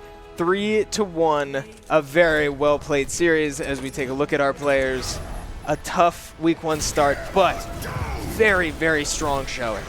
Yeah, I mean, an incredibly close game 4, right? I did not think push was going to be as close as it was based on just how that started. It was 128-0, and then it ends 128-122 meters. I mean, SU swapping off of that Zarya onto that Reinhardt comp yet again. It just works. It is just been a positive force for this SU squad over the years, and just barely unable to use those last ultimates in that fight really hurt them. Yeah, it's such a tough break. We did see the pulse bomb get eaten, the frame that Tiny Shiny died in that like second to last fight, and just that very last fight happening in the blink of an eye, right, with the overtime having to be a factor and Tiny Shiny being spotted just before the fight, before they wanted to start the fight, and those little advantages matter quite a bit. So, an unfortunate break for Shenandoah's first week 1 competition, but we have 2 more Shenandoah competitions coming at you today. As we did take you into some League of Legends action, we should be getting some Smash Bros action pretty soon here. We will keep you up to date on that. But League of Legends now. let's pivot away from Overwatch as they lose their week 1 match. League of Legends, like I said, sort of as we were bouncing between games. We haven't had much time to talk about these players, but these are pretty brand spanking new players, right? Including, like you said, Trypophobia in the top lane, who is new to League of Legends as a whole. Yeah, and this game's been out for, what, 14 years? Yeah, coming right? up on 15 years. So there's a lot of stuff to learn, I right? would say so. And having to learn all of 14 years of a game, closing in on 15 years in 2 months, that's a lot of information, right? There's a lot to learn, and he has been doing a great job of doing so. And props to the coach, Gavin, as well, able to help out a lot with the development of a lot of these new players. Yeah, it's been very fun to see, and we also have the return of M-Pro now moving down to 80 carry. Yep. The return of Kangaroo Feet from last semester. In the jungle, a still very strong presence on this team, arguably one of, if not the best player on the team. So certainly someone to keep an eye on as we move into Game 2. So we'll keep you up to date on that. We also have our Smash Bros roster who will be competing tonight against William and Mary, a very familiar opponent to the Shenandoah Smash Bros squad, as we now take a peek into who this squad I'm talking about is. We have AJ, the Falco player, Igloo, the Yoshi player, Kip, the Pac-Man, and finally, the return of Willie and the Showdows. Yeah. Very, very exciting roster on your screen right here. Yeah, and very, very good subs as well. We've seen David in action for Game Mason this last week, and they performed. Right, they won the whole dang thing, right? The last 3 years, they had second place against GMU, and then this year, finally, off of the back of Willie's 8 stock with Terry, bring it all the way back to win the entire thing. Yes. SU, this roster is clicking right now. Absolutely, they're ramping up more than we've ever seen them. Smash Bros has been one of our strongest games in this esports program as a whole, and I would say that they've only gotten better in the 3 years that I've been here, right? This team looks so good, and a perfect example of that was, like you said, just a few days ago, over the weekend, Smash Bros at Shenandoah was able to take Game Mason against the home team GMU in a miracle run from our anchor player Willie on his Terry. A very, very well played series. So well done. So exciting for these guys behind me who have just been fishing for a win in that tournament, and I'm so excited to watch this season go. Yeah, and they came back from Game Mason, and they came in the arena and were like, hey guys, what's up? And I've never seen all 4 of them smile as big as they were smiling. As we do hop into some of this gameplay, we have AJ in on this Falco. I believe Kips was in earlier here, able to take some stocks. AJ able to clean that one up. But now it's back to this Terry for William and Mary. Great end, able to put together a few strong strings onto this Falco. Yeah, Terry just a very well-rounded, very strong character, very up in your faces, and we're seeing that on perfect display here as Falco finding himself up at 117% just now, finding his first damage onto great end this Terry player for William and Mary. But stock advantage for William and Mary, as we now hope to see potentially a stock taken from AJ, but it will not fall that way, as Shenandoah will now move to their third player to try to take out this Terry.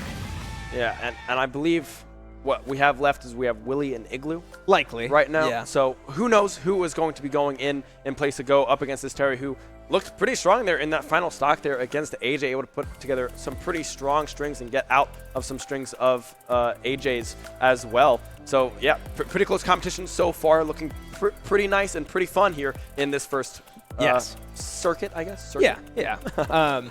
And it's worth mentioning as well that at that same Game Mason tournament that we talked about, Shenandoah had to play William and Mary in just a best of one as part of their pool play regular competition, not in bracket.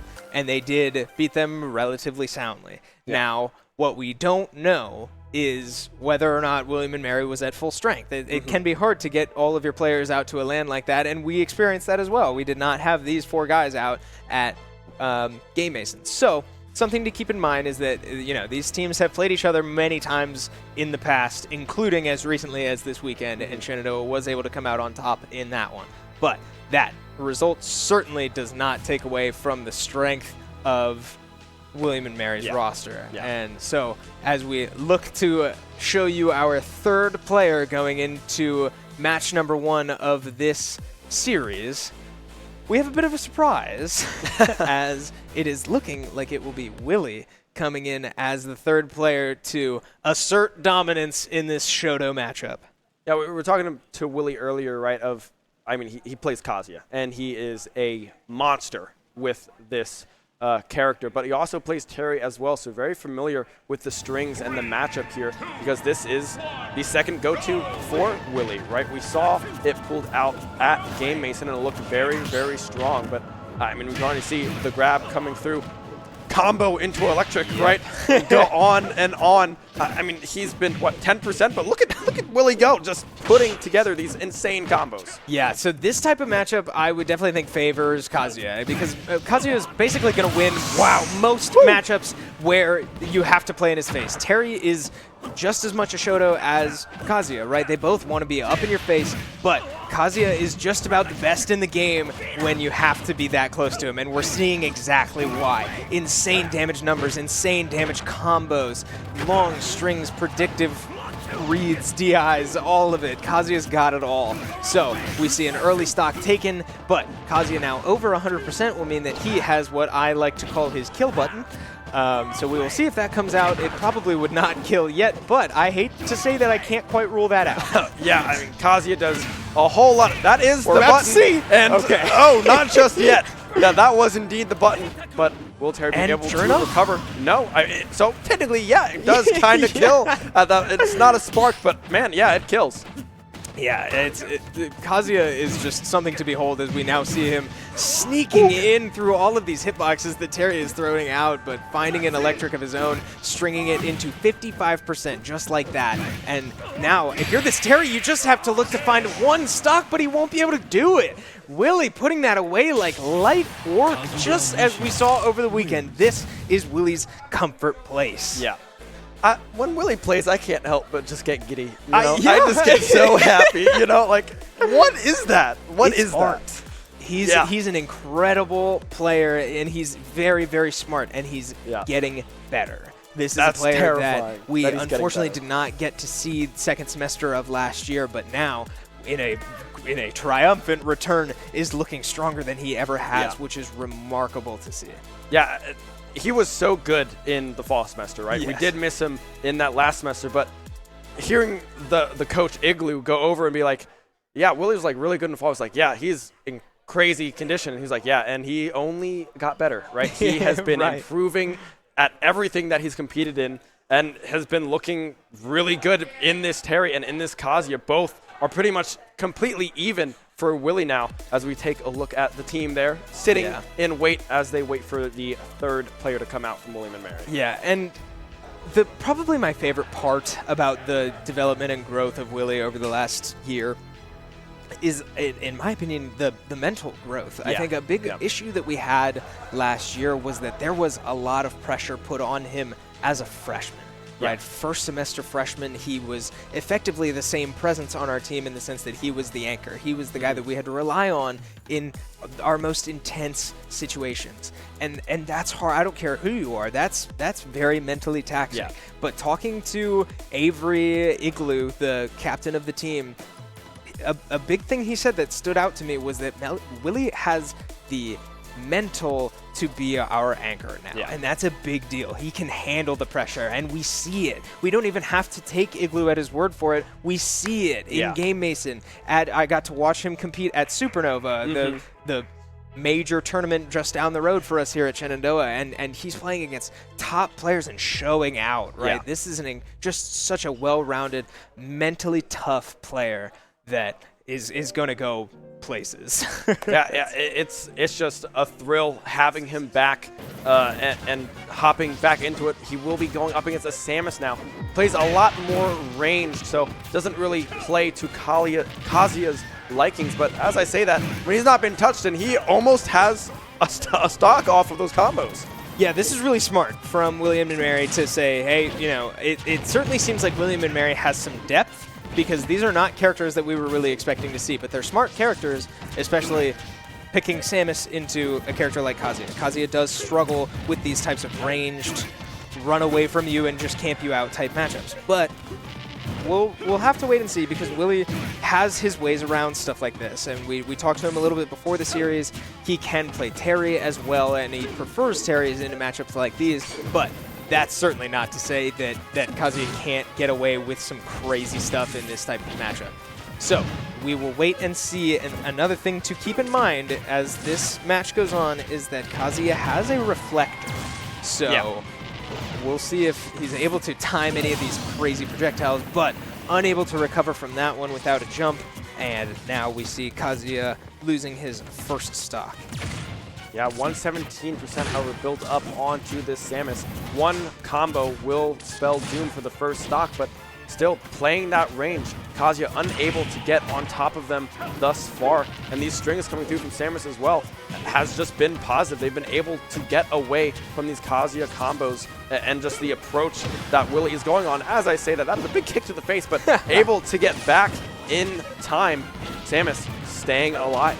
Yeah, now it's also worth pointing out the map pick here is also very smart from Willie and Mary's. We do see a grab coming from Willie to put that stock away very cleanly. But still, with his kill button, as I call it, over 100%, we will see the combo now. As I was saying before, the map pick here from William and Mary is very smart because it is hard for Kazuya to string these combos together. That one will not quite finish the job, but 100% coming out of nowhere. Oh! Sorry, I got really excited. The projectile also not able to finish the job, but he will find it off the platform. Very, very well executed from Willie. I told you I get giddy when I watch Willie play, man. Like that. Like, how does that happen? Yeah. Okay.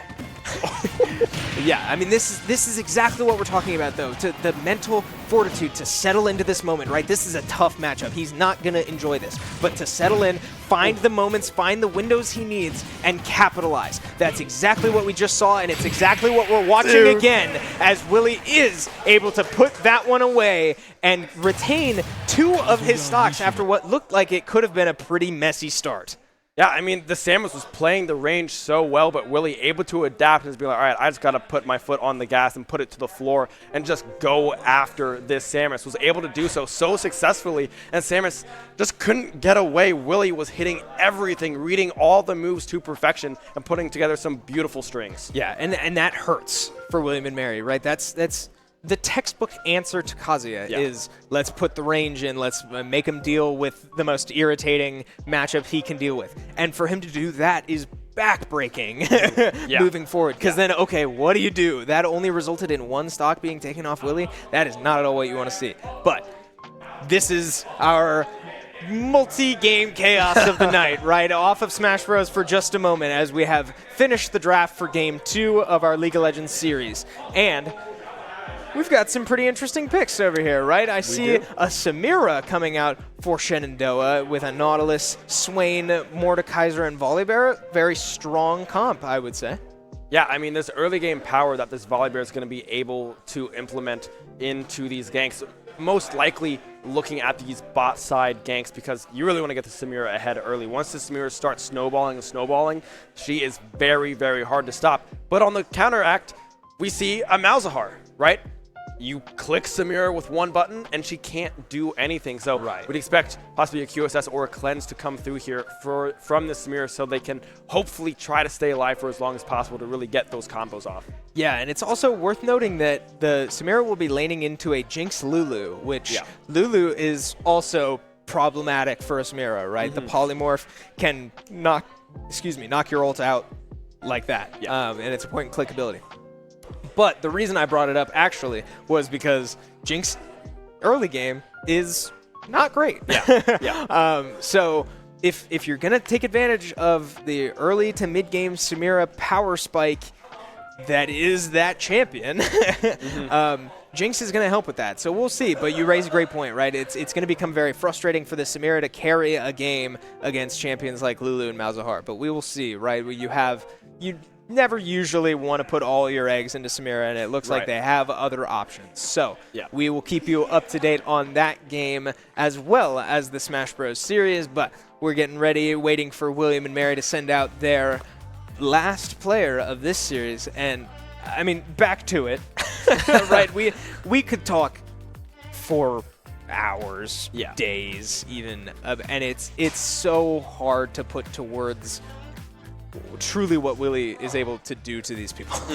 Yeah, it's terrifying. It's incredible, and it's so exciting for the future of this team, as this is Smash's NECC tournament. So they played last year and had a frankly heartbreaking end to their year, because not because they lost a game that they should have won or anything, but because they only dropped 2 games all season long, and they were both to Stony Brook. Yeah. And Stony Brook is an incredibly strong school and an incredibly strong roster. So that was a tough break to only really lose against one team. They were very dominant elsewhere. So looking for a rebound this year as we now move towards the last player for this William & Mary Game 1, and it will be a Wii Fit trainer.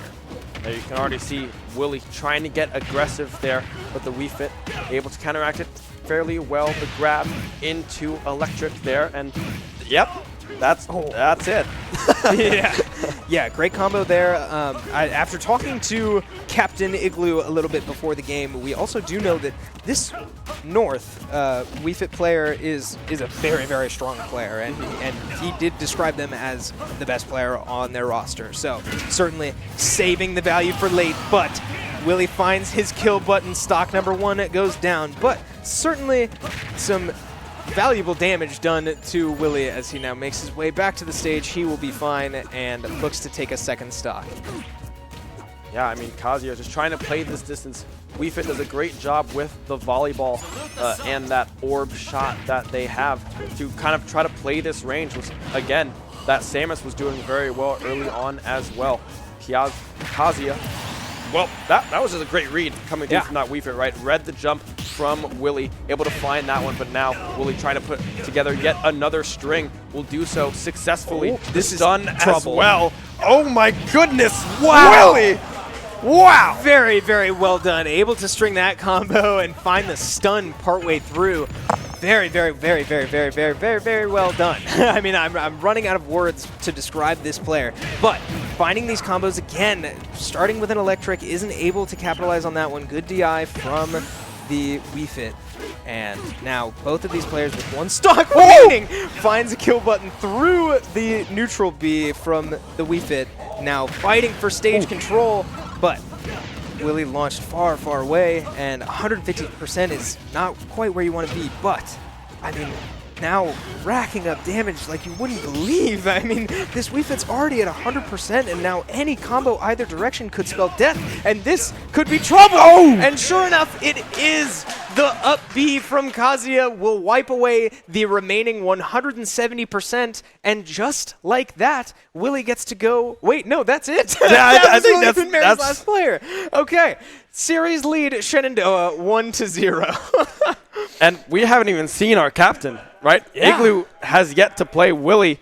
The anchor goes in third and just cleans it up, right? I mean, the Kazuya gameplay just out of control. Man, I mean, so well done. You're right. We didn't even need to see the fourth player, come out for Shenandoah, and I lost track, right? It didn't even feel like that was the end of the series, but Willie taking it into his own hands and just putting it away, right? 4 stocks remaining for Shenandoah, looking very, very strong. I like the lineup choices to put Willie in third instead of fourth. Very well done, and it certainly paid off. As we now take you back to some League of Legends action, we see a gank from Shenandoah mid lane will pull out a Malzahar flash, and I would say so far we have not seen much of this game, at least on stream, but this is already looking like a better start than game 1.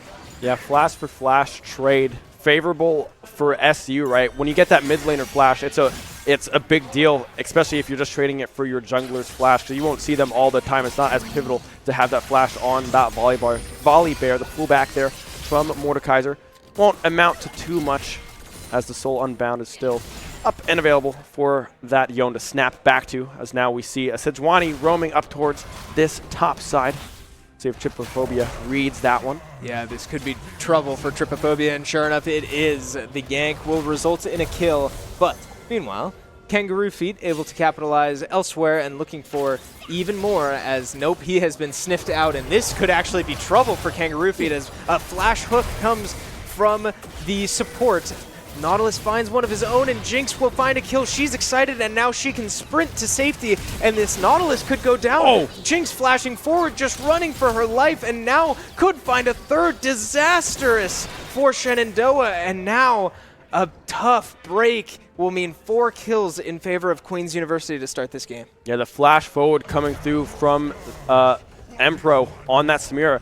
The immediate flash coming through from the Jinx, able to dodge that close range Q, which would have secured the kill. And then it was just spacing right Samira, a very low-ranged champion against a Jinx who could just swap off of Fishbowl as a pullback now as well, coming through from Levavane, but unable to find anything out of it as we see a gank top. Yes, one more gank top will mean one more kill in favor of Queen's University. But meanwhile, mid lane, we also have a gank coming from Shenandoah. Volibear able to find the gank mid, give the kill to Levavane on the Swain, and a return kill goes Shenandoah's way.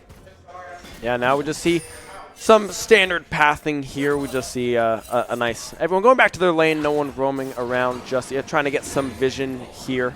Scuttles traded across the board. It is so far worth mentioning that I am starting to doubt myself, but you may notice the support player here is Galaxy Bird, who I don't believe played Game 1. So we might have had a roster change here moving into Game 2, but we also, speaking of moving into Game 2, we'll be moving into Smash Bros here pretty soon, as Shenandoah looking to move up potentially and win this series 2-0 over William & Mary, as we bring you to a double box to show you the action. Oh, it looks like this might just be a button test, so, but we do have a bot lane gank, as now we'll take you back full screen to League of Legends, and Volibear able to find some good damage. Samira, it looks like it might have had her dash interrupted there, but able to find a kill anyway, and just like that, we do see value going to Shenandoah as they find a kill off that gank. Yeah, Kangaroofi able to secure that kill onto that Volibear. 5 kills to 2, the scoreline. It's about a 2K gold lead in favor of Queen's University thus far. And props up here to Tripophobia, just trying to play it safe, getting aggressive when they can. But on this Mordekaiser into this Yone, it's a little bit of a tough matchup.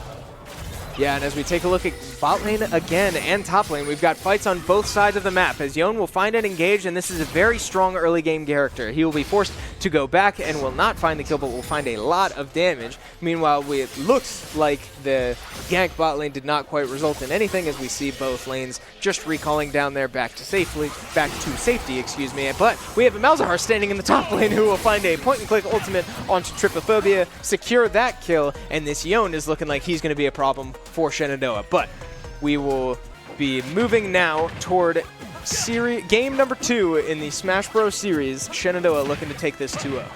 Yeah, Kip now in for the SU roster. This Pac-Man who, I believe, was 16-2 in one of 16-6, yes. in one of their early matchups, just absolutely running through teams. Everyone playing incredible Smash Bros. Thus far this year. And you can see it here, the spacing coming through, the Galaga combos striking true as well. Just trying to farm up that Bell, throws the Peach instead, but up goes the Fire Hydrant.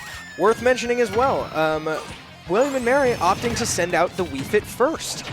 Somebody who we agreed and seemed to agree with Captain Igloo for the team, that this is their one of, if not their strongest performer.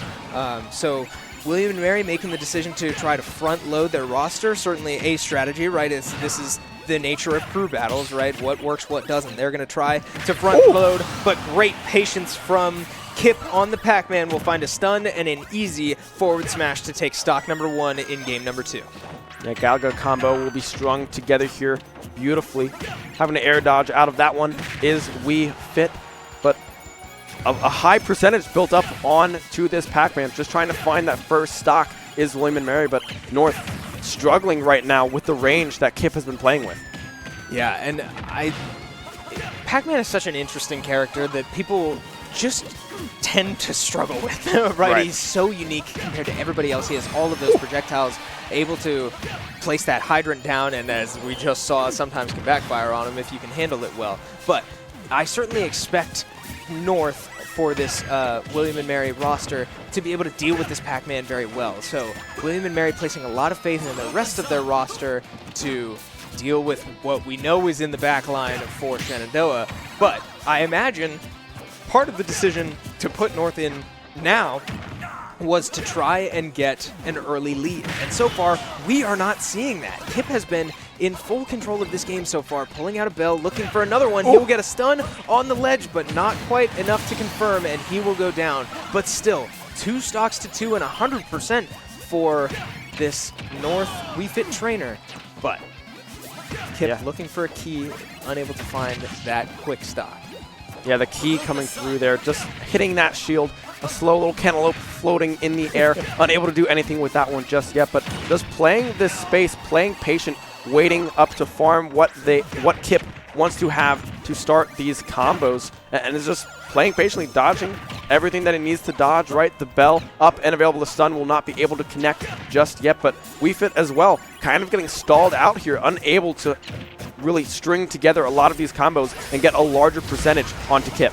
Yeah, we'll take you back to a double box here to check in with the League of Legends game, as it certainly looks like things are about where we left them, right? It's a certain lead for Queen's University, but nothing crazy as we appear to be frozen for a minute. But Yon looking to ult up top lane did not connect, but meanwhile on the left side of your screen, Kip will lose his second stock, unfortunately for Shenandoah, but still nothing to be too scared of just yet, as now this Wii Fit trainer is finding a lot of value and does get stunned off the ledge.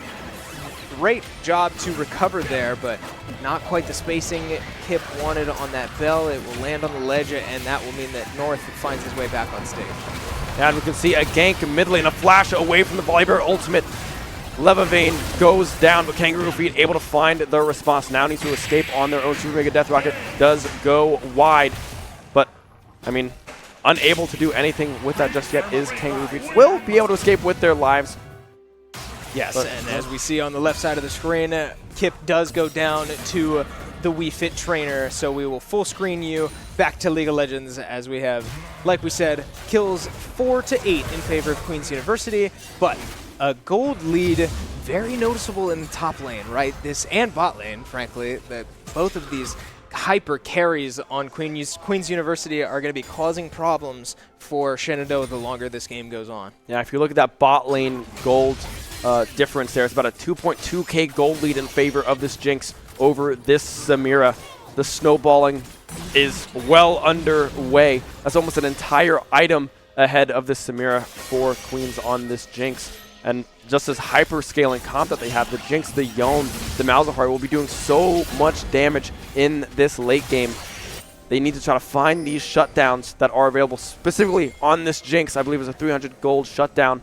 So if that can be tossed over onto one of these main carries, onto the Swain, maybe preferably onto this Samira, that would be a huge deal. Yeah, also worth mentioning that Jinx has a full collector now. So that is certainly nothing to scoff at, but an interesting build option in terms of not going something like Kraken Slayer. Right. It's, I think, going to snowball a little bit better for this Jinx, especially because of the lead that they already have. But Shenandoah looking for a bit of a fun bush here, right, as we set up for what could be a dragon take, as Malzahar sitting relatively safely in the bot lane. Shenandoah will be spotted on this ward. Meanwhile, top lane, Yone finds an ult to engage onto this Mordekaiser, and he will almost surely go down. To the E, he will not. Well played there by Tripophobia to get the Yone off of him, force him to go back to his shadow, and come out with his life. Yeah, the pull away there, keeping Tripophobia just barely alive.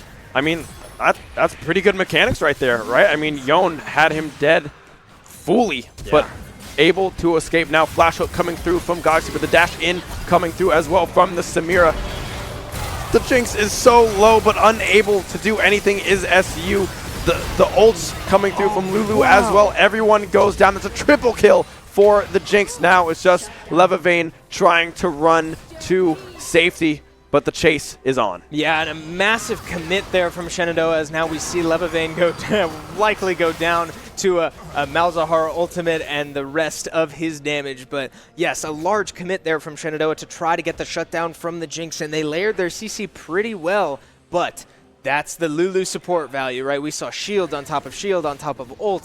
So much ability to keep that Jinx alive for so long, and a well-played flash and barrier out of Jinx just to buy enough time to then return 3 kills. And all of a sudden, that's not a great trade for Shenandoah. Yeah, 7K, around a 7K gold lead in favor of Queens here in game number 2. Split the Drakes, a Cloud for SU and an Ocean in favor of Queens here. It looks like it is going to be a Hex Tech Soul in game number 2, as we will join you back in the double box here as we see Igloo, the coach on the Yoshi, put in second for SU to try to answer back against North. Yeah, an interesting choice here, but again, one I can understand and respect, to put in the veteran players to really take out the big threats. Yoshi is going to have an interesting matchup here, right, against this Wii Fit. Wii Fit has all these projectiles and damage enhancing in the breathing techniques and all that, but also on the right side of your screen we have even more Jinx carnage as Jinx is ripping through this Shenandoah roster. It will be a triple kill for Queens University, and all of a sudden 15-5 and a massive gold lead for Queens University is going to be very difficult to overcome. Superphobia now also pulling the Yone under that tower, but unable to do anything just yet. The Yone has quite a substantial lead, as now we see the back air coming through from Igloo as well, able to take that first stock against North, putting them back down to 1. And yeah, that back air always just hits a little harder than you expect it to, and a great kill confirmed there from Igloo. Now only at 74% on his first stock. If he's able to take this one, that could be colossal for Shenandoah, because again, now we know that William & Mary is relatively front-loaded right now. So if Igloo just looking to put this away up to 100% of his own, 99.9, little dangerous territory, and against a strong Wii Fit player, certainly looking to take advantage, but we will see, right? Never over till it's over. We have certainly seen crazier things happen with this Smash roster. Yeah, Igloo just playing patient, trying to wait out these projectiles that they are going for, now trying to put together a string of their own, just unable to connect with that one. North able to find a kill, but not to fret. It's okay. 1 stock. If you get rid of this one, Igloo will be looking good for the rest of this series. Yeah, so North now in a position to just try to get whatever extra credit he can, right? He's done his job in terms of getting 3 stocks, plus potentially any more, right? We've got now up to 4 stocks in favor of North. But once again, on the right side of your screen, we have a massive team fight here as Samira gets a full ult off on just a Sejuani. Unfortunately, not enough value there, and too many low health bars for Shenandoah will mean that Sejuani could walk out of this with 3 kills. Again, disaster strikes for Shenandoah, as now Tripophobia able to get his ult off onto this poor Lulu running for her life in the Shadow Realm. She does get the polymorph off, and Tripophobia won't be able to finish the job. He comes out to a Malzahar ult standing waiting for him. Again, not able to get it, and 5-21 will be the kill count in League of Legends. But we will full screen you back to Smash while we have more downtime in League of Legends. Both of these players up to 100%, very, very close. Igloo just looking to put 1 more away, but North seeing if he can get just anything more to try to help the rest of his team manage. And sure enough, he will. 2 stocks in favor of North now moves Shenandoah down to only 7 stocks remaining across all players. Yeah, Igloo now down to the final stock, but 105, like you said, on North here.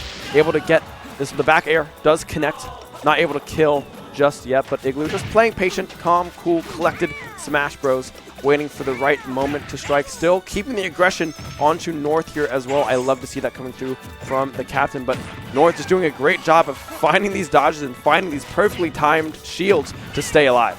Yeah, and they're making good reads on each other, right? Shielding, finding the tech chases and stuff like that. But a well-spaced dash from Igloo will mean that he gets a nifty little forward smash to put that one away. And finally, the problem from William and Mary seems to be gone, right? North is down and out, and we still have AJ, Willie, and 1 Igloo stock remaining. If I'm Shenandoah, I'm not too upset about that at all. Yeah, I mean, still a very, very star-studded roster yet to play here on this SU squad. AJ and Willie, like you said, a very, very strong back end for these 4 players.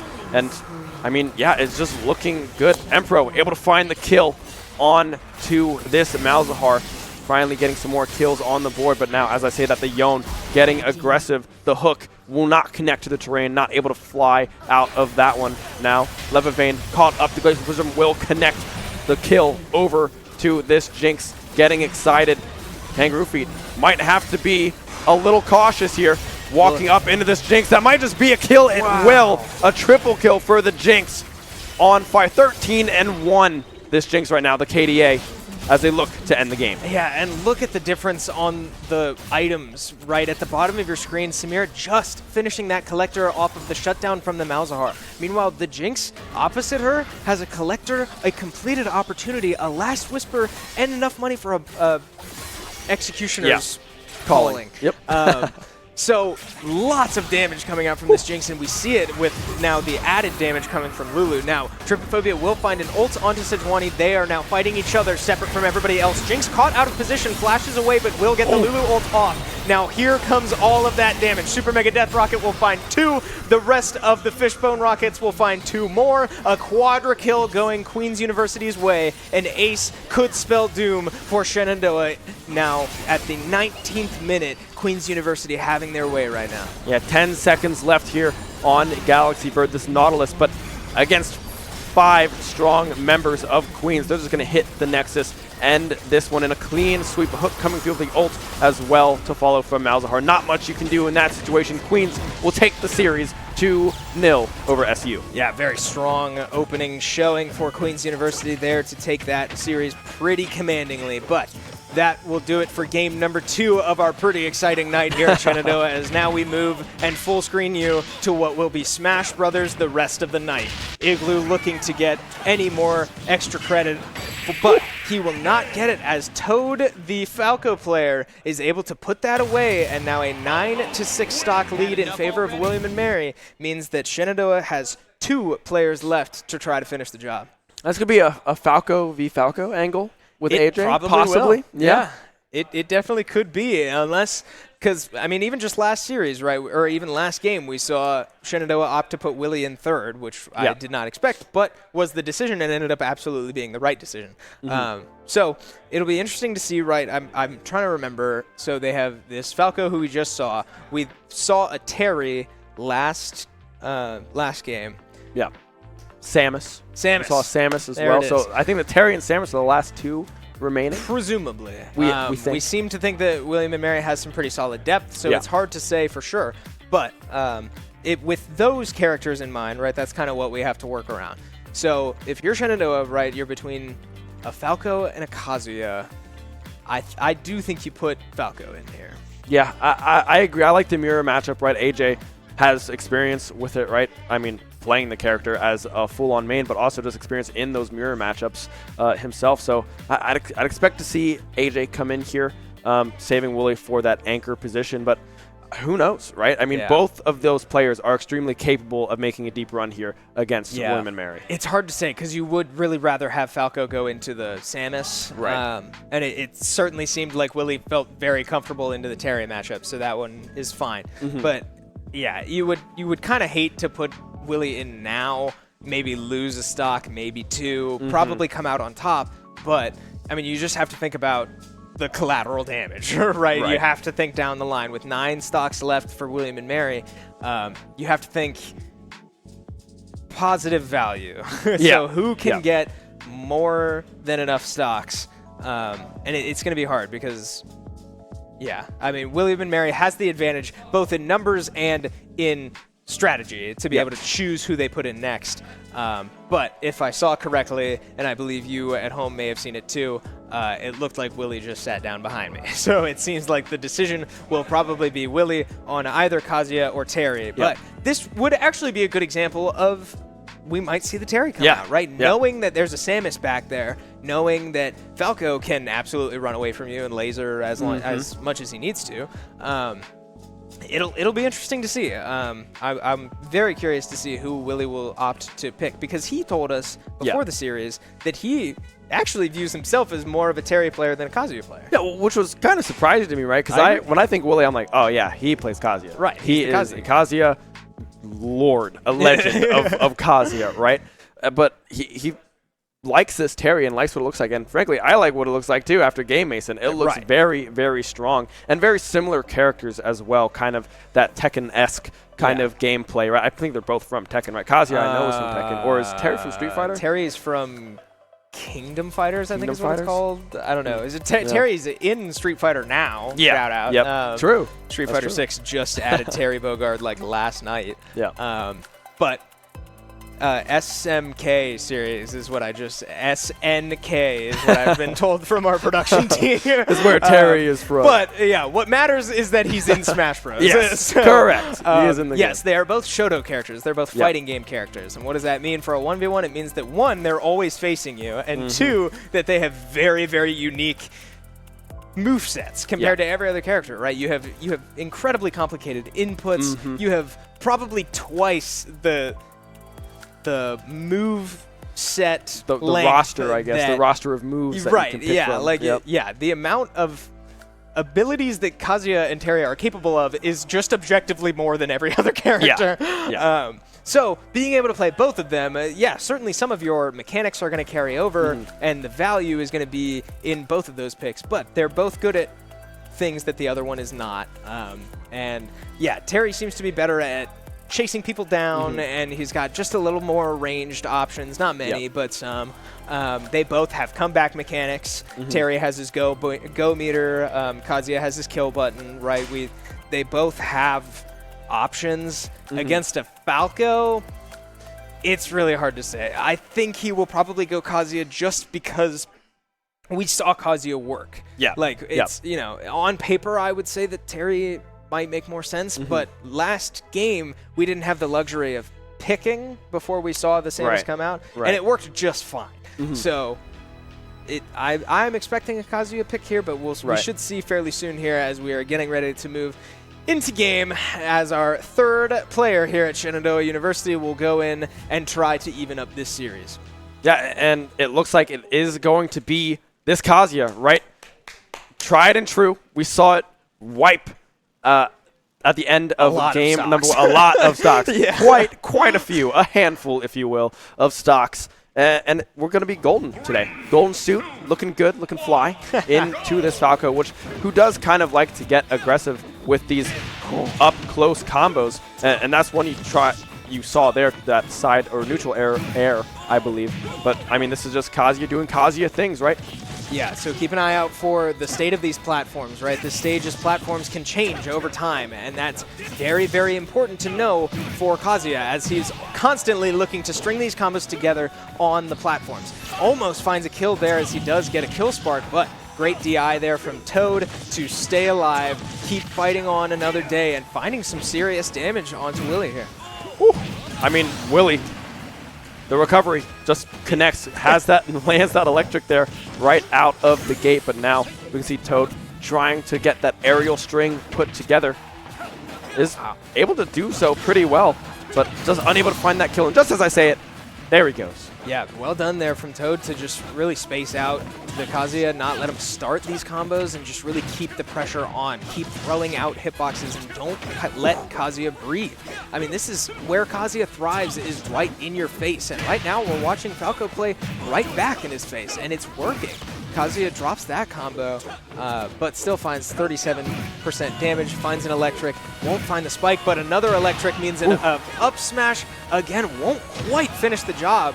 But, I mean, the damage is absolutely coming out for Willie here on this Kazuya. But, again, a great return there from Toad to find some damage and really put Kazuya in a threatening position. A spike will put that stock away. Now 122% remaining for this Falco, and Willie struggling to put this away.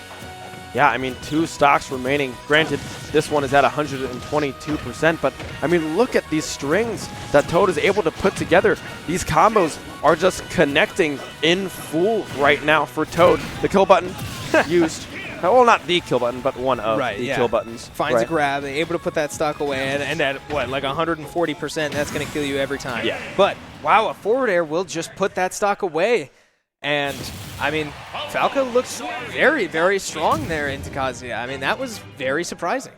Yeah, I mean, Toad played that pretty much to perfection, right? Those strings lasted quite a long time, able to just put them together over and over and over, and Willie just struggling to get out of them, right? So just great reads coming through from Toad there, but Willie still able to take off those 2 stocks. Now it's going to be up to, I believe, AJ, Falco versus Falco for this final stock. Yeah, this is a pretty tall task for AJ to go in and now have to eliminate 3 players all by himself, but I hate to bring up old memories, but let's be real, this did just happen over the weekend. Now, granted, it was a different player, but, I mean, these things happen in Smash, right? Yeah. I certainly don't want to write off Shenandoah right now because that's not reasonable, but this is certainly not where you want to be. You're probably starting to look forward to next series if you're the rest of the team, but AJ settling in now as our 4th and last remaining player will almost assuredly play Falco, and I mean, I feel pretty good about AJ's Falco into another Falco, right? I'm confident. Yeah. I've been watching this player for years now. I think he's an incredible Falco player, certainly strong player on our roster. So, yeah, we should be getting into game here pretty soon. Yeah, no, I feel confident about it, right? AJ has plenty of experience in this competitive scene as well, has been playing for SU for all of last year, and I believe the year prior to that as well, if I'm not mistaken. So he's been around the block, right? He knows what he needs to do and is very capable of doing so. Very familiar with Falco, playing them and playing against them. So I'd expect to see the stock go AJ's way pretty soundly, I'd say, but then again, there's 2 other people right after this, right? Yeah. Yeah, for William and Mary, they have 2 more people remaining. So, again, tall task for AJ, but certainly not impossible as we now move to Shenandoah's final remaining player, AJ, the Falco player, in a Falco Ditto, 7 stocks to 3. If AJ can take this stock early without losing one of his own, right, percentage does not even matter. Even if he gets thrown around this whole stock, gets up to 150%. If he does not lose his stock, that all gets wiped away. So, something to keep an eye out for, right? Whoever gets this first stock will certainly have an advantage. But we see 58%, and I believe no jump from AJ means this is going to be a tough recovery, but he will not make it back there, and he will lose his first stock here against Toad, the William and Mary Falco player. I mean, Toad just doing a fantastic job with that edge guard, right? AJ trying to get back to the stage, but just unable to do so. So props to Toad with the brilliant and beautiful edge guard coming through, and now a aerial string getting put together as well. Side B coming through from AJ, able to connect, but not able to make anything out of it just yet. 92% now built up on this second stock, only 20% built up on Toad so far. AJ has a lot of work to do to get this stock out of the way. Yeah, if I'm taking anything away from this, it's that North, the Wii Fit trainer player, is certainly not the only threat on this William and Mary roster, right? This is a deep roster, and we knew that. But Toad is looking very, very strong as a player, and just on this Falco, very sound. And now grabbed at 150%, AJ is in some trouble with 2 stocks remaining, just looking to get back any stage control, as now they are in the middle of the stage. AJ finds a launch of his own, cannot quite get the ledge guard, and now just about a combo either direction, and sure enough, a back air there from Toad will mean that AJ is down to his last stock here. Yeah, AJ needs to try to find this one to keep SU alive in this game. Number 2 won't be able to find that aerial up air. Side B coming through as well, but Toad doing a great job at just kind of playing this distance. Doesn't want to give up this stock, wants to try to end it right here, but AJ has other thoughts in mind, able to put together a pretty sound string there of a little bit of a juggle. Yeah, and it is so hard for Falco to just, like, find these kills. This is something that I feel like this character just kind of struggles with. He doesn't have many, like, kill moves like we're so used to seeing with, like, a Pac-Man or a Kazuya, obviously. Right. So, you know, it's going to be hard, even though this is at 150%. This is certainly no gimme for AJ, and now we see the percentage racking up the other direction as Toad is able to string together these combos. AJ does find a forward air of his own to put that away, and with 1 stock remaining, needs to claw back 6 stocks straight for Shenandoah to have a chance to put this away now. And that, frankly, is a massive ask, right?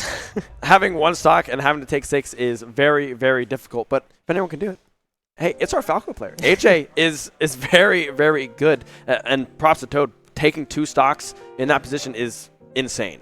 Yeah, it's going to be interesting to see, right? It's, like you said, a tall ask, and, you know, I don't want to write off anything, but 1 stock having to take 6. Again, I believe this is what happened with Willie at Gaming. I believe he had 1 stock remaining.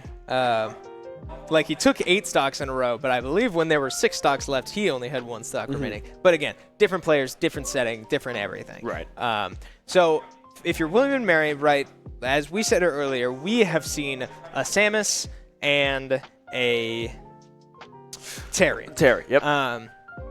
We don't know if they have more in reserves. It'll be interesting to see. But with 1 stock remaining, you can't help but think that whoever you put in here has a pretty good shot of taking 1 stock. Right, yeah. I mean, that would be almost expected, right, on the side of William and Mary. Like, all right, you have 3 stocks to 1.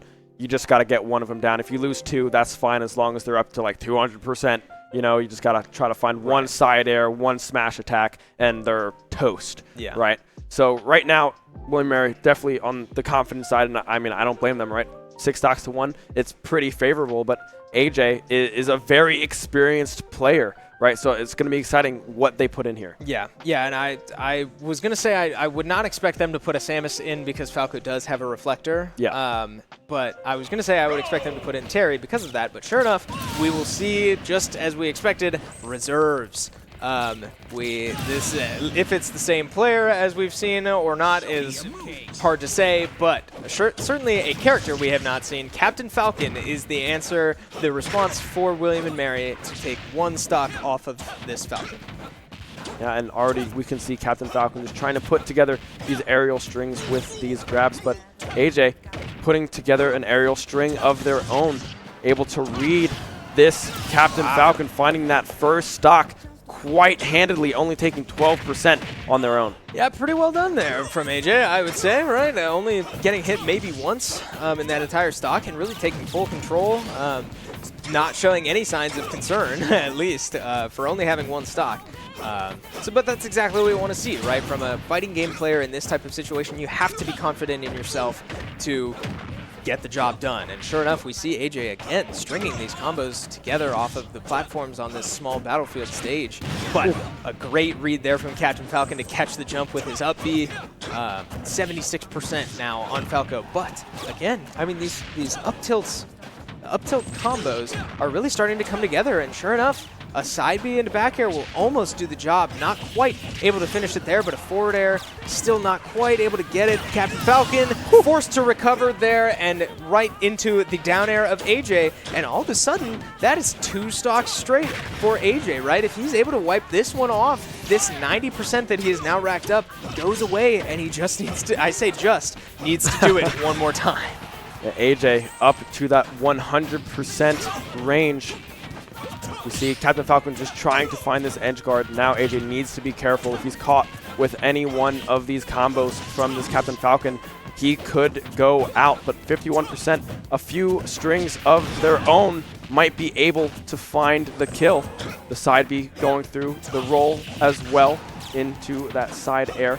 A good approach coming through from AJ. And I like that we're not really seeing AJ panic. Like, we're not seeing him change his playstyle very much. He's still very much up in your face. He's not trying to camp you out, but again, another great read from Captain Falcon to just find the up B there to punish a jump from AJ. But again, very much in your face. 160% doesn't matter. And an air dodge mid-air will mean Captain Falcon SDs that last stock. 158% just like that down the drain. And AJ back to 0%, still only 1 stock. But William and Mary now sending out their last player. And now it's kind of where you get scary, right? Like, you are now to your last player. It's 3 stocks to 1. You just saw AJ run away with that last matchup. And now it might be Samus, it might be Terry. If it is the Samus, which I would not fathom it would be. But I mean that plays very good for Falco. Yeah, it's certainly nicer than a Terry, right? Samus can still find success against Falco, but yeah, that reflector is something to keep an eye out for, right? And we're gonna see. We've already saw it in the Falcon Ditto. We saw them reflecting each other, or at least throwing out their reflectors a lot. Yeah. Didn't see it much there because Captain Falcon doesn't have any projectiles, but like. AJ knows how to use his reflector. He knows how to read these projectiles, how to be conscious of them. He knows what's going to kill him at any given moment. So it'll be interesting to see, right? I expect this to be a Terry, but who's to say, right? Who even knows if that's a player we've seen before or not? I mean, it's so hard to tell, and that's the fun of crew battles, right? That's why I love collegiate Smash Bros. This is a 4v4, not just a 1v1, and it frankly could be more than 4, right? Depending on, we have subs, they probably have subs. So I don't know. Yeah, all we can do is speculate, but that was a great series there, a great match from AJ, and exactly what he needed to do. Yeah, I mean, pretty much pixel perfect from the start, able to put together these really nice strings, just being able to get very good reads on that Captain Falcon as well. I mean, that certainly does not hurt in the slightest, but yeah, AJ, recognizing that he has one stock, he's like, okay, I need to try to come out of the gate swing, get this one stock fast, and he was able to do so, only racking up 12% on himself after finding that first stock into that Captain Falcon. And now it was just kind of like, all right, we're going to keep that going, keep the aggression up, don't play scared, because once you kind of start to play scared, then you're like, all right, I need to try to dodge this perfectly, roll away, and then that's where you get red, and then you get exactly. That's how they get you. That's how they get you. Another thing worth mentioning is that Igloo did tell us when they were at Game Mason and Shenandoah, this Shenandoah roster had to play against William and Mary in that best of one that I mentioned earlier. The 4 characters they played against were the Wii Fit Trainer, a Captain Falcon, a Terry, and a Corrin. Yeah. So another character who's on the table, right? We don't know player-wise. Maybe that Corrin is the Samus. Like maybe they're different players. It's hard to say. But another thing to keep an eye out is Corrin, right? We know Corrin could be on the table here. And if that's the case, I would like Corrin a lot more than Samus. And I think it also makes sense because I would not like Corrin into Kazuya. So I bet if it's the same player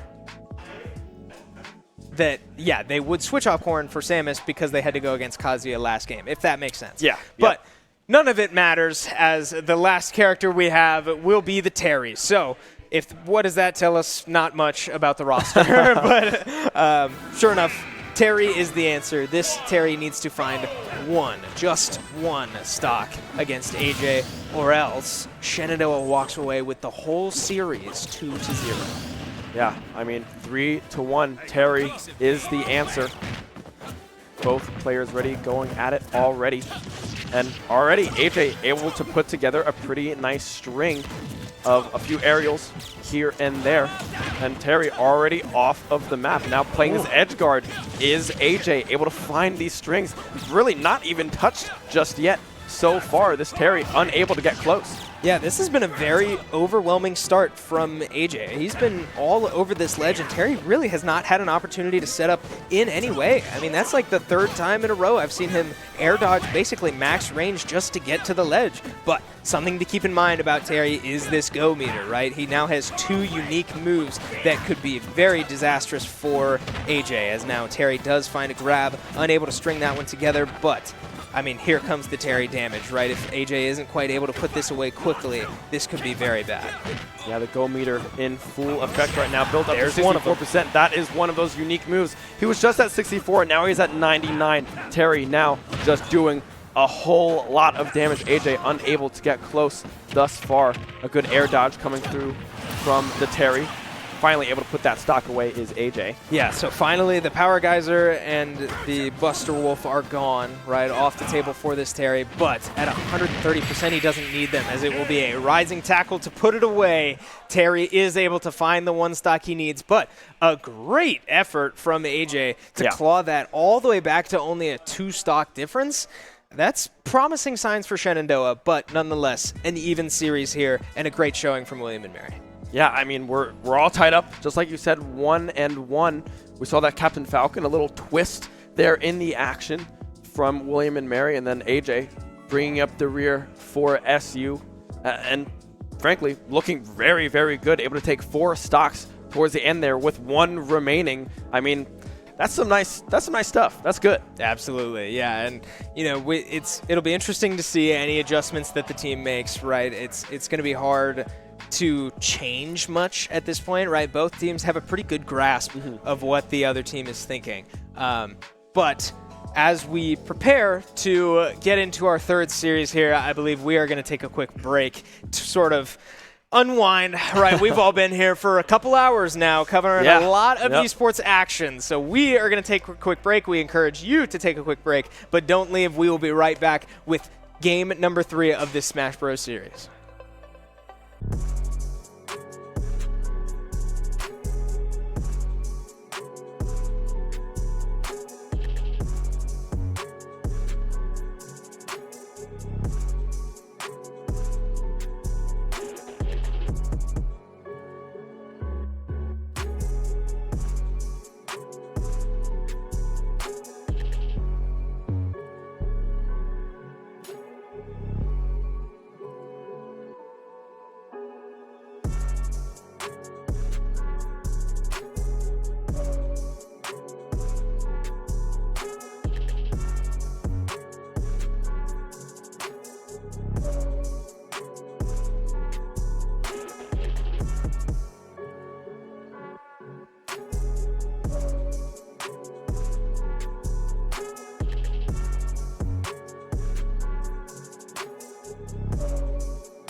Understand it, this wasn't the plan.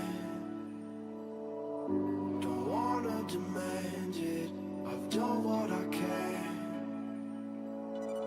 And I never mentioned the times you were rude. And I never mentioned when you hid the truth.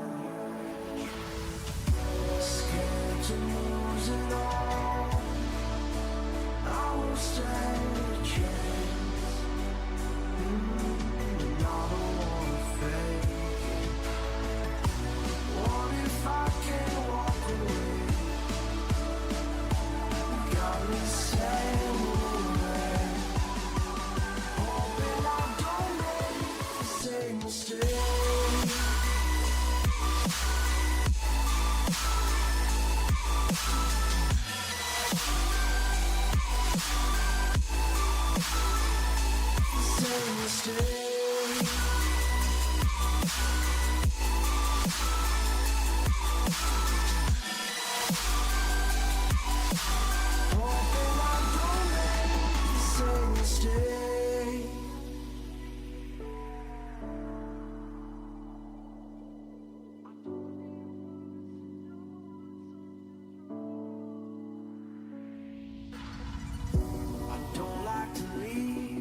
Unresolved, maybe it's madness.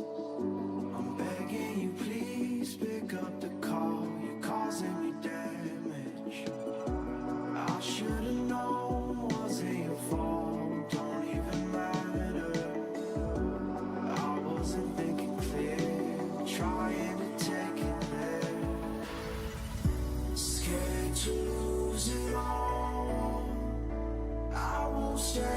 chance, and I don't wanna fake it. What if I can't walk away? You got me standing in the rain, hoping I don't make the same mistake.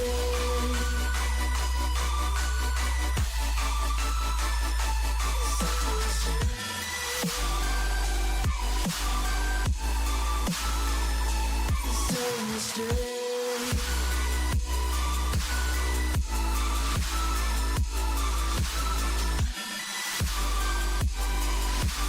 Hoping I don't make the same mistake.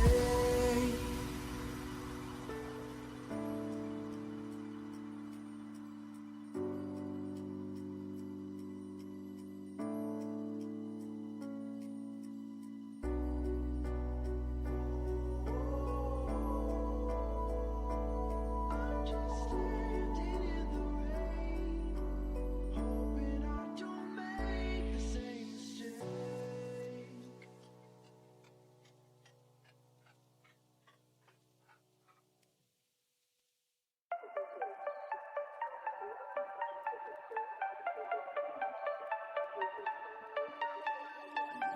Hand out, she holds. It's feeling like we've been here before. We're both so broke. That's something that'll keep us afloat. Don't walk too slow. We can't keep falling deeper again. Came too close and the taste so far from pure. A rush of blood, but we search for so much more. We've all been here before.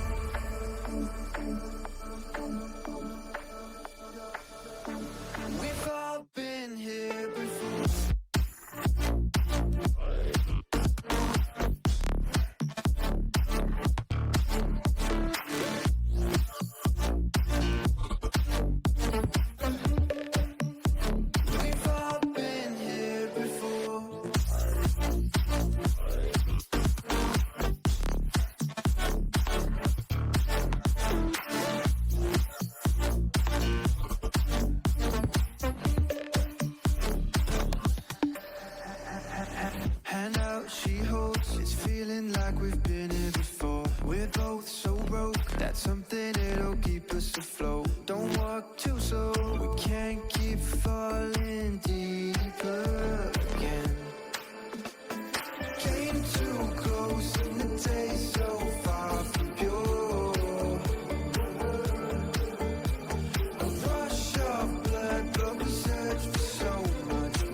Hello and welcome back to the action here at the Shenandoah Esports Arena in Winchester, Virginia. The game day of all game days, as we have had all kinds of craziness throughout the day. We started with Overwatch, we transitioned to League of Legends, but we're back to finish with some good old-fashioned Super Smash Bros. My name is Chris Clayton, and I'm joined once again by Ben Kincaid, and we have one more Smash Bros. Game, Crew Battle 12-12, to settle this series against William and Mary. Yeah, we are tied up 1-1 so far. That last sequence, that last game was quite close. Yeah, I would say right? so. I mean, AJ going in 1v6, 1 stock to 6 stocks, bringing it all the way down to, I believe, 2 remaining stocks on the side of William and Mary. I mean, all of our players are playing very, very well right now. Yes. And now it's just really about matchups, right? Finding the right matchup, putting players in at the right time, and secure this win. I agree. Yeah, we saw the strategy, the lineup change a little bit. Both of these previous games where Willie came out third, which is not something we do normally, but I think it made sense both times. It worked out great the first time. The second time, the matchup against the Falco did not look great. Yeah. So I think you're right. It's going to be a matter of getting the right guys in against the right opponents. But that's the glory of crew battles. Who's to say who William and Mary is going to put in first? Because in game 1, the Wii Fit was the last player. North on the Wii Fit looked great as the anchor for game 1. Game 2, North comes right back in as the first player in game 2, and I think that rattled the team just a little bit, right? It throws off our rhythm. We did not end up changing our order, and I think it was the right move to not change it, but it means we didn't get the matchups we wanted, and it created problems, and frankly, we were lucky to escape with only a 2-stock difference there. Yeah, no, for sure. I mean, it'll be interesting to see where North is kind of placed, right? Because this Wii Fit has looked super, super strong. And then this Captain Falcon, this Toad, this Falco, there it is, has been looking very strong as well. This Wii Fit and this Falco are problems on William and Mary, and we just need to try to navigate it and find that solution, find those matchups, and try to read the minds of who is it going to be and how can we match this up. Right, yeah, and Shenandoah does tend to put out Kip first, and I expect that to stay the same, right? We have this strategy in place of putting probably our second best player behind Willie, our second best player out first because he's gimmicky, borderline gimmicky. Not many people know how to deal with Pac-Man, and it can cause problems. If you're front-loaded, you put your first player out and they don't know how to deal with a Pac-Man, that is disastrous for the rest of your team. But we're in game 3, right? Both of these teams know each other pretty well now. So game 2, we saw success from North on the Wii Fit trainer against Kip's Pac-Man. So I expect them to do the same as we prepare to move into game 1 here. And sure enough, I hate to say I told you so, but I believe I am correct. We will see North on the Wii Fit trainer come out and try to put away Kip on this Pac-Man. 12-12, let's get into it. And Kip early on in this matchup looked very, very strong, but just wasn't able to seal the deal later in these stock counts, right? They were able to take that first stock very convincingly, but then North just stepped it and put it into a next gear, right? And was able to come back against Kip here. And now we can see that semi-continuing here, North putting up good percentages so far against Kip. Yeah, Kip just struggling to sort of settle back in, right? Looking just a little off so far, but I expect that to change as now Kip is able to sort of set up, find his projectiles, set up around these hydrants, but he is taking a lot of projectile damage as North on the Wii Fit is able to knock these hydrants, find these soccer balls, and just rack up damage now up to 128%. A good little mix-up there from Kip to prevent the ledge guard there as North went down to try to punish, but not quite enough there as now Kip in a bit of a tough spot does get grabbed as the heavy breathing will come in, and that is quite the damage boost to put Kip's first stock away. Yeah, and still North with not a lot of percent build up on themselves either. Kip trying to find these Galagas, these bells, trying to find these combos to really start stringing together some high percentages on North, but so far just struggling just a little bit to find them. But still, as I say that, Kip putting together a very nice aerial string, not taking a whole lot of percentage on their own as well. So right now, it's looking a Oh, lot man. better. Great dodge coming through from North there. Yeah, a couple good combos leading to pretty hard reads from Kip, and neither one just quite worked out. But good looks, certainly, from Kip to look for those smash attacks both on the platform and on the ground. But not quite able to find it, is now looking to start yet another combo that will probably lead to death. But if WeFit has anything to say about it, Kip now up to 48%. Now, a great bell. Did not see that one coming as Kip is able to put stock number stock number one away for William and Mary. Yeah, I mean, and great patience coming through from Kip as well, right? I mean, it started off a little rough there on that stock, still not able to get strings together, but then was able to recover and find these really nice strings to come through. Now just trying to recover back onto this platform. We'll be able to do so, but again, North doing a great job at reading the movement so far of Kip. Yeah, and North really has to be careful going off stage for plays like that because the Pac-Man trampoline can really cheese you out of stocks that you think are safe. So that was a little scary there, but able to get out of it without much trouble. But something to keep an eye on if North decides to keep going low and try to punish these Pac-Man recoveries, because Pac-Man can recover from literally anywhere on the stage, right? Yeah. This is one of, if not probably the best, both horizontal and vertical recovery character in the game. So Kip able to jump over that projectile, but still just struggling to find the damage, right? He's thrown out a lot of hitboxes, but a great read from North to find the jump off the ledge and put that stock away. Now, North basically a whole stock up over Kip. Yeah, and now just trying to string together these Galaga combos, but unable to connect just yet. North playing great space, great distance so far away from this Pac-Man. Good job by Kip to get away from that double projectile coming his way. Now just trying to put together a string of their own. Yeah, good patience there to try to time the dash attack, but a little too much patience now as Kip really trying to put his foot on the gas, right? Really trying to run at this Wii Fit instead of sitting back waiting for projectiles, because that playstyle has not shown to work so far this game. But now we see these combos coming together, right? The forward airs, as Pac-Man tends to do. A great combo there, finding some serious damage. Now Wii Fit up to 100%, but Pac-Man still 70% of his own, right? Needs to be careful if he wants to try to take this stock away before potentially going down. Yeah, Kip there on that edge guard looking very, very good indeed. But now we see North getting aggressive yet again, a little bit of deep breathing there. Won't be able to connect on that one, but these volleyballs have been very, very beneficial here for North thus far. Side B coming through, unable to find the stock. North again surviving. Yeah, tough break for Pac-Man, and I can't help but think that that might have been a misinput because that's a very heavy end lag move, leaving himself pretty vulnerable there on the ledge to capitalize. But a great showing there once again from North on the Wii Fit. A strong start for William and Mary as Shenandoah now looks to rebound once again and try to bounce back in this series.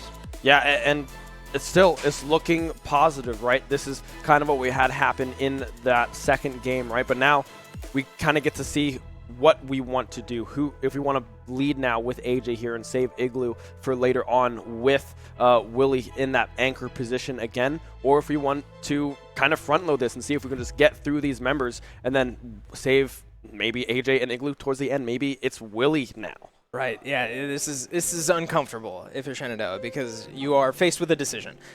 We talked to Igloo before the game, right? It's usually we put Kip in on the Pac-Man first, and if that doesn't go well, we have a decision to make. Do we put in, like you said, AJ second usually, or if the opponent is looking very good, do we save AJ for later and try to just knock out the problem with an incredible player in Igloo? It's tough, right? There's no straight answer to this. Last series, we watched Igloo go in and kind of struggle to finish off this player and also deal with the Falco that came in after. It's hard to say. I do think Igloo probably has the best shot at just dealing with this Wii Fit trainer and putting out the fire, but this is certainly not the start you'd like to see if you're Shenandoah. Right, yeah, and with Igloo, right, he has a lot of patience and a lot of game knowledge about everything in this game, right? So maybe it is an angle to maybe put Igloo in like you did last time, have that patience, have that confidence, and just see if you can salvage an extra stock off of that, and then bring that into that Falco and just try to get 1 or 2 back, right? That's a big ask for Igloo, right? But still a very real possibility to come through, because Yoshi is pretty good, and Igloo's pretty darn good at it. I would say so. And something I think is safe to rule out, I don't think it makes sense to put Willie in now. Yeah. I've been knowing that there's a Showdown later, like a Terry coming later, and potentially a Samus. Again, we saw success against that in the first game, but I don't think it's worth assuming that. So I think it's safe to say that we are ruling out Willie here. I think that value needs to come later in the form of an anchor. Yeah. I mean, all we can do is speculate, right? It's so hard. I think it makes more sense to put in the veteran presence and try to deal with this Wii Fit trainer and put them away. Yeah. But it's so hard to say. Yeah, no, it's definitely tricky, right? Because now it's a mind game almost at this point as well, because this Wii Fit back-to-back has looked super, super strong, right? And it's scary to look at this Wii Fit. North has been playing very strong, very good Smash Bros. And, I mean, SU's been playing great, but with that threat just looming there still with 2 stocks remaining, you need to make sure you put in the correct person so that you're not front-loading too heavily and that you can still clean up that Terry, that Samus, that Captain Falcon, the Corrin possibly to come through later. Yeah, and like you said, I mean, shout out to this William and Mary roster. Yeah. We did talk to Igloo before the game, and we knew that this Wii Fit was going to be a problem. Yeah. So North, kudos to you. You were looking great. But and to the rest of this William and Mary roster as well. That Falco was certainly a surprise for us. He looks incredible. So yeah, this Shenandoah roster is very strong, but they're certainly being tested right now. And coming off of the Game Mason win of the whole tournament, as well as the win in that best of 1 against this very school, it's hard as Shenandoah to grasp what's happening here, but you need to settle in as competitors, calm down, and deal with the problem at hand.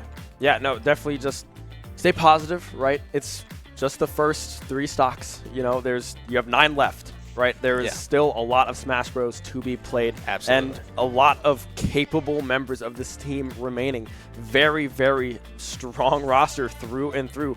No one on this SU squad is a slouch, you know? Absolutely. Like, all of these players are very, very strong. And same goes to William and Mary right now. I mean, everyone has been showing out tremendously right now against this SU squad. Yes, and if I'm seeing correctly, I can look behind me. It does appear that Avery is sitting in the hot seat. Igloo, our Yoshi player, is poised to get into the game. So we will take you there as soon as it happens, but it does still look like we're getting some things sorted out, so we'll get into the game very soon. So get situated. Right, we have Smash coming your way, but it is certainly seeming like it will be Yoshi that now has to deal with this Wii Fit trainer. Yeah, and that's exactly what Igloo did in game number 2, right? Was able to clean up those stocks. Lost a couple of their own, right? But maybe it's different. Maybe you just take those 2 stocks and you only lose the 1. Now you're going into this 8-9, right? A much closer scoreline than we had last time, if I remember correctly. So it'll be interesting to kind of see what happens here. But I do like the play of potentially having Igloo go in. I agree. Yeah, and you're absolutely right. This is going to be the adjustment we need to see: is can Igloo take this player out cleanly? Yeah, and it's a tall ask. This is a very strong player, as we've said now ad nauseum over the last couple minutes. Right. But that, you know, Kip is behind us now. We can't think back on how that should have gone or whatever. Right. Can Igloo go in and take this player out without losing more than maybe 1 stock would be ideal for Shenandoah. But we'll get there when we get there, as we also have an incredible Falco player waiting on the other side of this Wii Fit trainer. So we should be getting into game here pretty soon. Another factor to consider is map stage, or stage pick as well.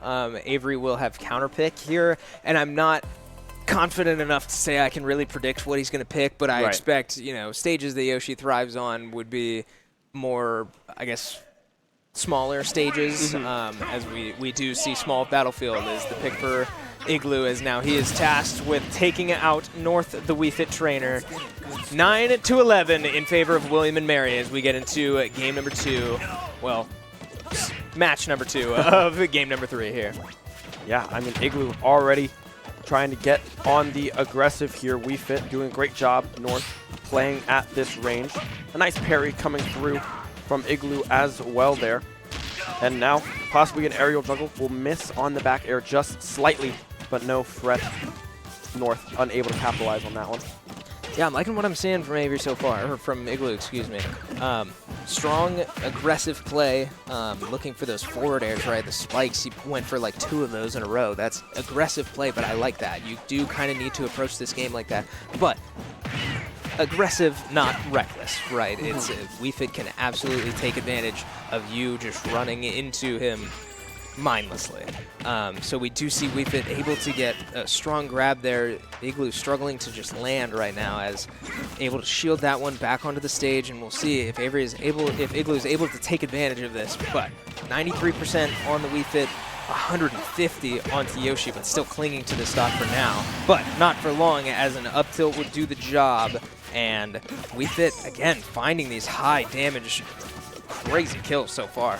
Yeah, 100% built up on this Wii Fit though. However, if Igloo is able to get this stock without allowing North to build up too much extra credit on this one, that'll be a huge benefit going into these last 2 stocks. Just 22% built up, but still North playing great distance, great just patience right now with this Wii Fit. The projectiles as well landing cleanly right now. Finally, Igloo able to find that stock, but not before 81%. That extra credit looking super nice for North. Yeah, great finish to that stock after taking some damage that I'm sure Igloo would like to have back, but it's in the past, right? 96% up on this Yoshi. Now, applying the pressure, right? Wii Fit has been off stage for most of this stock so far, and Igloo certainly plans to keep it that way. However, he will get thrown off stage on his own, and a forward tilt again will finish the job. This Wii Fit is putting in work. North looking great, the heavy breathing now buff applied, and just like that, 90% up on this Yoshi on his last stock. This is dangerous for Shenandoah. Yeah, Igloo needs to try to find this stock and find it fast. Like you said, now the aerial juggle coming through from Igloo, able to build up some percentage. A great clash there coming through, right? But Igloo still able to stay alive. Just as I said that, the air coming through. North able to find that final blow. Yeah, very, very well played. Strong showing from North to take out another very strong presence on Shenandoah and still having a stock to show for it. 10-6 now is the score of this series in favor of William and Mary. And again, now we have a dilemma. We have a decision in front of us. 2 players remaining, AJ and Willie. Last time we saw this, we had Willie come in as Kazuya, and that matchup against the Falco specifically did not look great. Right. So it'll be interesting if we put Willie in. It'll be interesting to see if it'll be a Terry swap or if we just hold Willie for later and just throw AJ in for now. Yeah. It'll be interesting to see. Yeah, I don't know where this goes right now, right? I mean, you have 2 very capable players. We saw AJ at the end of that game 2 frying, right? But with 1 stock, there's not a whole lot you can do with that. And he did a whole lot more than a lot of people can do, right? Yeah. So I feel like we lean more towards this Willie anchoring and AJ going in now and just see if he can just be the mechanical god that he is and just outplay. I think I agree, and I hate to say this, I am being teased a little bit by our team because we have the game in front of us. You guys cannot see it at home. But we're hovering some characters that are not exactly normal. Right. So I'm not sure who's going in or who they're playing. But I can tell you. Okay, I'm gonna describe what's happening. Right, you guys can't see it. I'm being ambiguous. We're hovering like like Steve and Pikachu. We don't have a Steve player. Maybe we do, and they never told anyone about it. Maybe we do. This would be fun. I mean, okay, to be fair, Igloo has pulled out a Samus on me before. That's true. When I was casting, had no idea that was coming. Yeah, so, I mean, maybe we do have some serious pocket picks. I don't really know. And that might be what it takes, right? A major change in the strategy to really, I mean, we see it all the time in all kinds of competition. Even if it's not the best decision, a change in strategy can just change your momentum, your emotions, and the other team's momentum, right? Yeah. It can alter a lot of things, but again, we're speculating. It's for those of you at home who want to know what's happening, you can kind of see it behind me. AJ is in the hot seat. It's only a matter of who will he play? Right. Will it actually be AJ? I mean, he could stand up. I don't think we've committed to anything, but we are certainly being thrown for a loop here in the broadcast booth. Yeah, I mean, hey, let's put it on random and see what happens. I'm kidding. No, let's not do that. No, not that. But it does look like it might be an AJ angle here. AJ definitely we did heard just select random and yeah, lock in. But yes, that is not non-committal. We should be hopefully getting into game relatively soon. It seems like we are taking a little bit of a break, but we will not be taking a break. We will stay here with you and take you into game whenever we are ready. Yeah.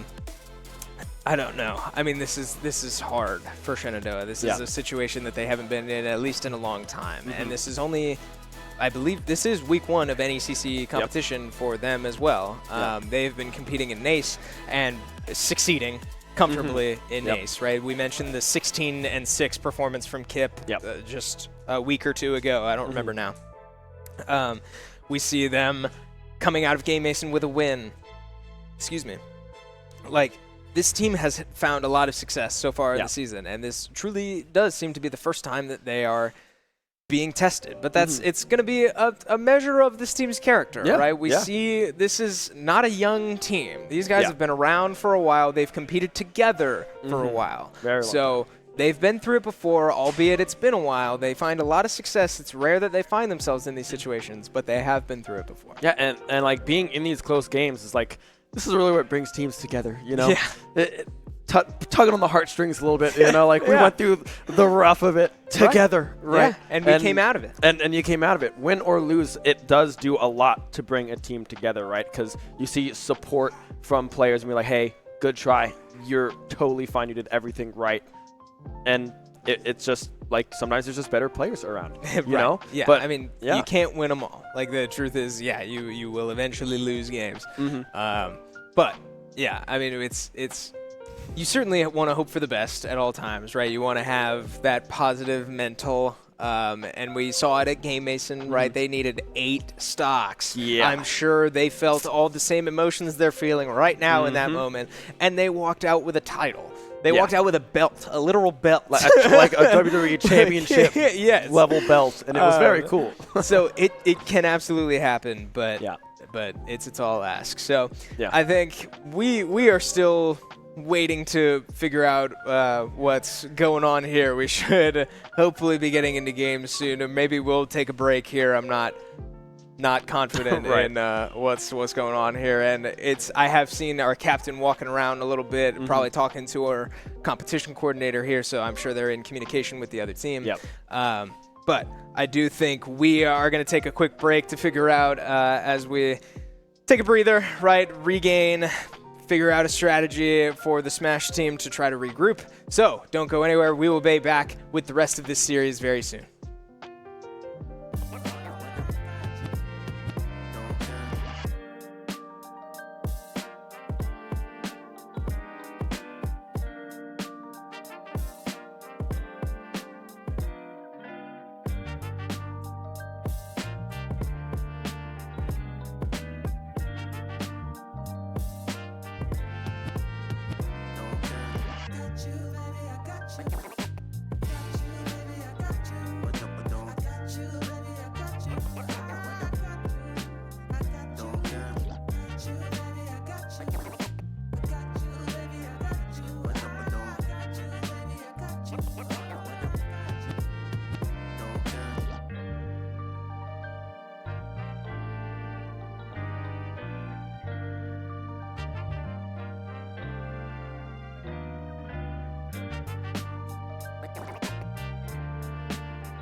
Welcome back one more time to the exciting conclusion of what has been a long day of action and competition here at Shenandoah in Winchester, Virginia. My name is Chris Clayton, and I am joined once more by Ben Kincaid, and we are here to bring you the exciting conclusion to this Smash Bros. Series. We had a slight hiccup just now with some connection issues. We seemed to have it sorted. It was all tested, and we are expecting to get back into game here. So, quick refresher, right? This is game 3. We are tied 1-1. Yeah. Shenandoah took game 1. William and Mary took game 2. We are in game 3 now, and William and Mary has a pretty strong lead, 10-6, as Shenandoah is fielding their third player right now.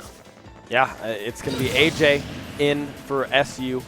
North, of course, is still in on the side of William and Mary. Now it's up to AJ to find this stock and go on a little bit of a run of his own to try to keep SU alive here in this game. AJ and Willie, the last two standing on the side of SU. Yeah, certainly a dream scenario would be if AJ is able to take the stock relatively quickly and we move on from here. But that is a tall order because North has been playing a very strong game all the way back to game 1, right? North was causing problems for the Shenandoah roster, but not quite to this degree.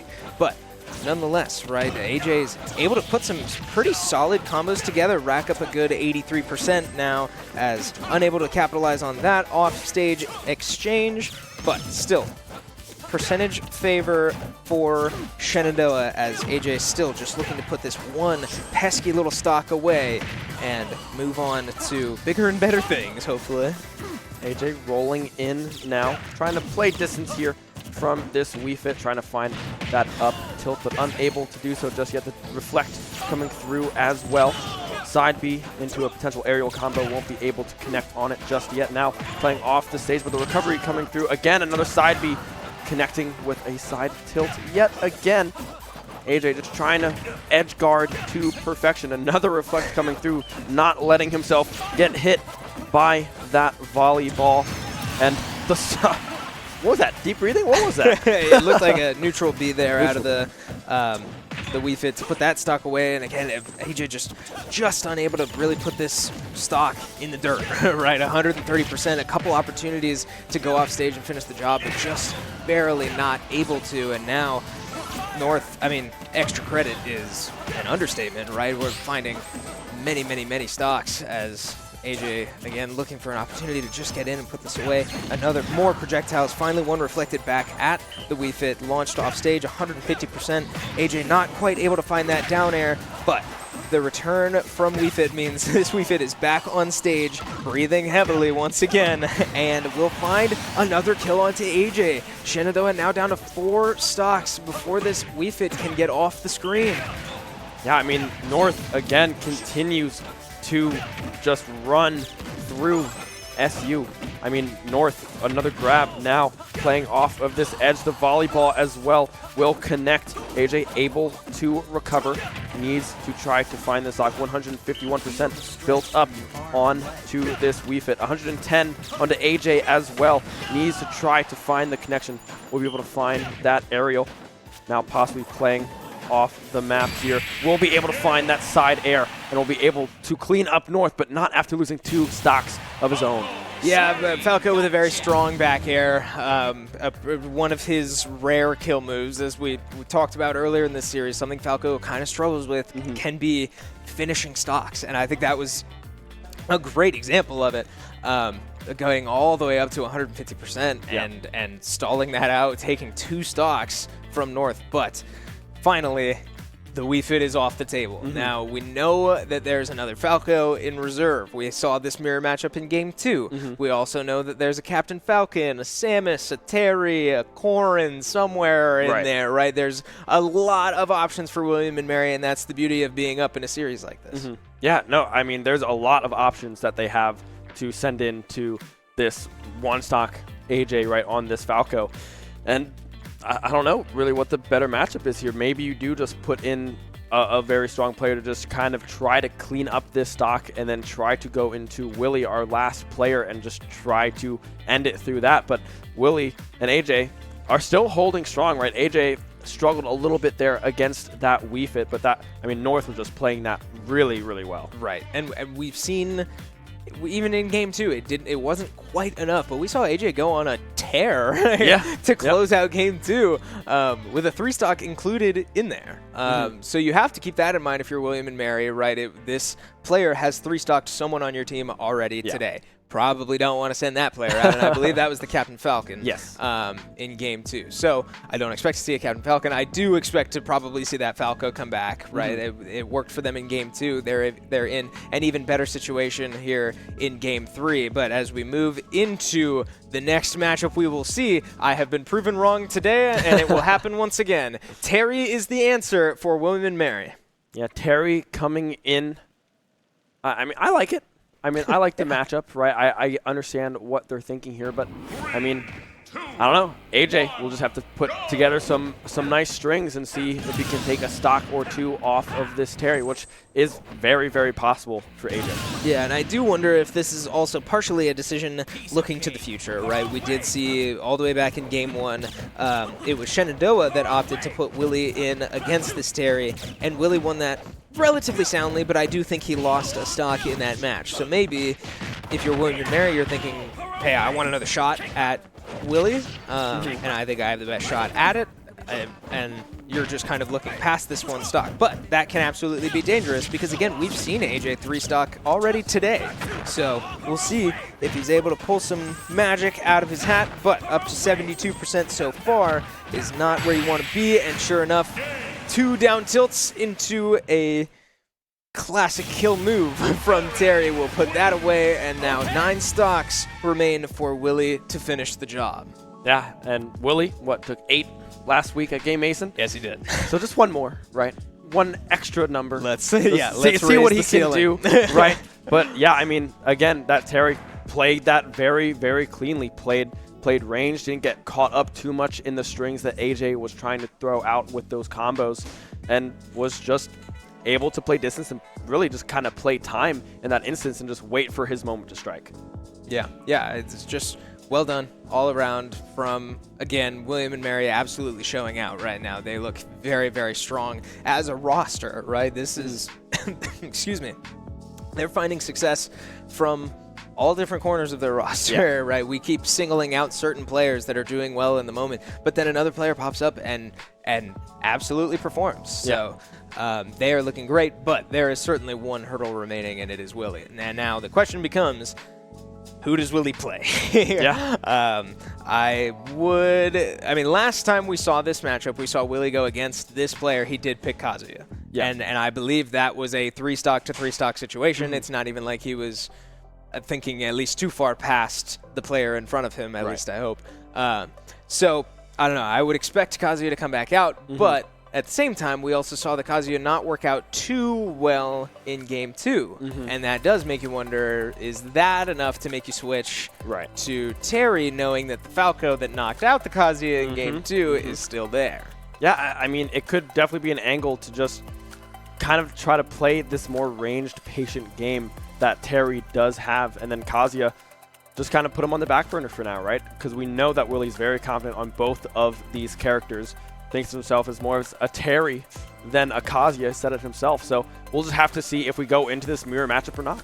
Yeah, and we have an answer a little bit earlier than you, but you will see it momentarily here as we move into the next matchup on your screen. Sure enough, it will be a Terry mirror match. Willie pulling out the pocket pick. Not even really a pocket pick. We know it's we know it's in there. Right. But we did just see this Willie Terry go through 8 stocks at Game Mason. Terry has a higher floor, whereas Kazuya can really struggle in very specific matchups. So I do think it makes sense, and I would say that that's about how you want to start, right? An early SD makes this only 8 stocks now that Willie needs to take. So, and I say only, that's still a lot, but I mean, everything matters here, and an early SD from William and Mary will mean that this Terry, if nothing else, is at a stock disadvantage against Willie. Yeah, and that's exactly what you said. A great first look here. Now we can see Glees able to put together some strings of their own against Willie here on this Terry. Unable to put a string together just yet is Willie after that one. Well, I stand corrected. That is another spike coming through from Willie off of the stage, and now it's looking like we could have a potential restock if Willie can find another string against Glees. Hey, I mean, why not, right? This is an incredible problem to have, right? It's not often that you get an opportunity to compete at this level and have this type of situation in front of you. But somehow we've seen Willie in this situation and come out on top. So why not now? Why not Willie? Why not us? As he finds a great Buster Wolf combo there, and that is the go meter we're talking about. With Terry over 100%, he now has 2 additional moves. A rising tackle onto Willie will cause some problems, but not quite spell death, as a great air dodge there will mean a Buster Wolf combo again gets a kill spark, but not quite enough. Good DI, and now we have go meter both ways. Looking for an edge guard, not quite able to find it. William and Mary back now on the stage. Again, go meters going both directions. The power guys are out one way, shielding on each other. Both players just waiting for their one opportunity. These are Showdowns. You can't roll through them. They will turn around. A good nair there to protect the ledge. Oh, a rising tackle is the look for Willie, and it doesn't quite connect. He will lose his one stock there. One of his stocks, excuse me.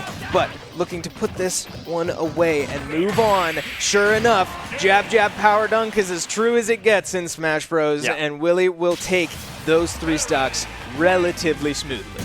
Yeah, that is one down, right? 1 down. 6 left to go. It's going to be a 6-2 now entering into this next player. But now, if you're William and Mary, who do you go with? Who is the angle here? Right. This is tough. I mean, I've been saying it all night. This is tough because the truth is there's never a correct answer until you do it. I can't help but keep thinking back to the Falco player, right? Yeah. The Falco player is the one player that we've really seen succeed against Willie so far this series, right? Willie kind of had his way in game 1. He kind of just had his way right there. I mean, with including the SD on the first stock. Yeah. But yeah, that Falco player, granted it was against Kazuya, but looked very comfortable against Willie. And it's not often you get to see people look comfortable against Willie. Yep. So I think the answer should be Falco, to try to just put this away and not save the Falco for what could be a last player situation. Right. But it's hard, right? Who knows what's going through those players' heads? We talked earlier today about just the mental fortitude it takes to be an anchor player. Yeah. And who knows if that Falco feels comfortable in that situation or not. It's hard to say unless you're in that William and Mary room right now. Yeah. So we shall see, but I expect this to be the Falco player. Yeah, no, I fully agree, right? Because the Falco in Game 2 looked very, very strong, very comfortable against these Shoto kind of style characters, right? Played very, very well into that Kazuya. So it'll be interesting to see if they pivot off of that. But the Falco would be kind of something that we do expect. But instead, we get a little bit of a twist. It's going to be the Samus instead. This is what we do in our Smash Bros. Broadcast. We make wrong predictions. So if I'm Shenandoah, if I'm Willie, I don't actually hate this. Yeah. It's certainly not ideal, right? And nobody likes playing against a Samus. But I'd certainly rather be Terry than Kazuya. Right, and we did see the Kazuya succeed in Game 1, but I anticipate that this will go even better, right? It's hard to say because still Terry's not exactly comfortable here, as we see. The multi-hit combos start to come together for this Samus. But, again, Terry has the speed to keep up and a couple more options to deal with whatever Samus throws at you. And so we'll see, but admittedly, Willie up to 70%, not bad, but not where you'd like to be if you're trying to really come away with a 3-stock here, ideally.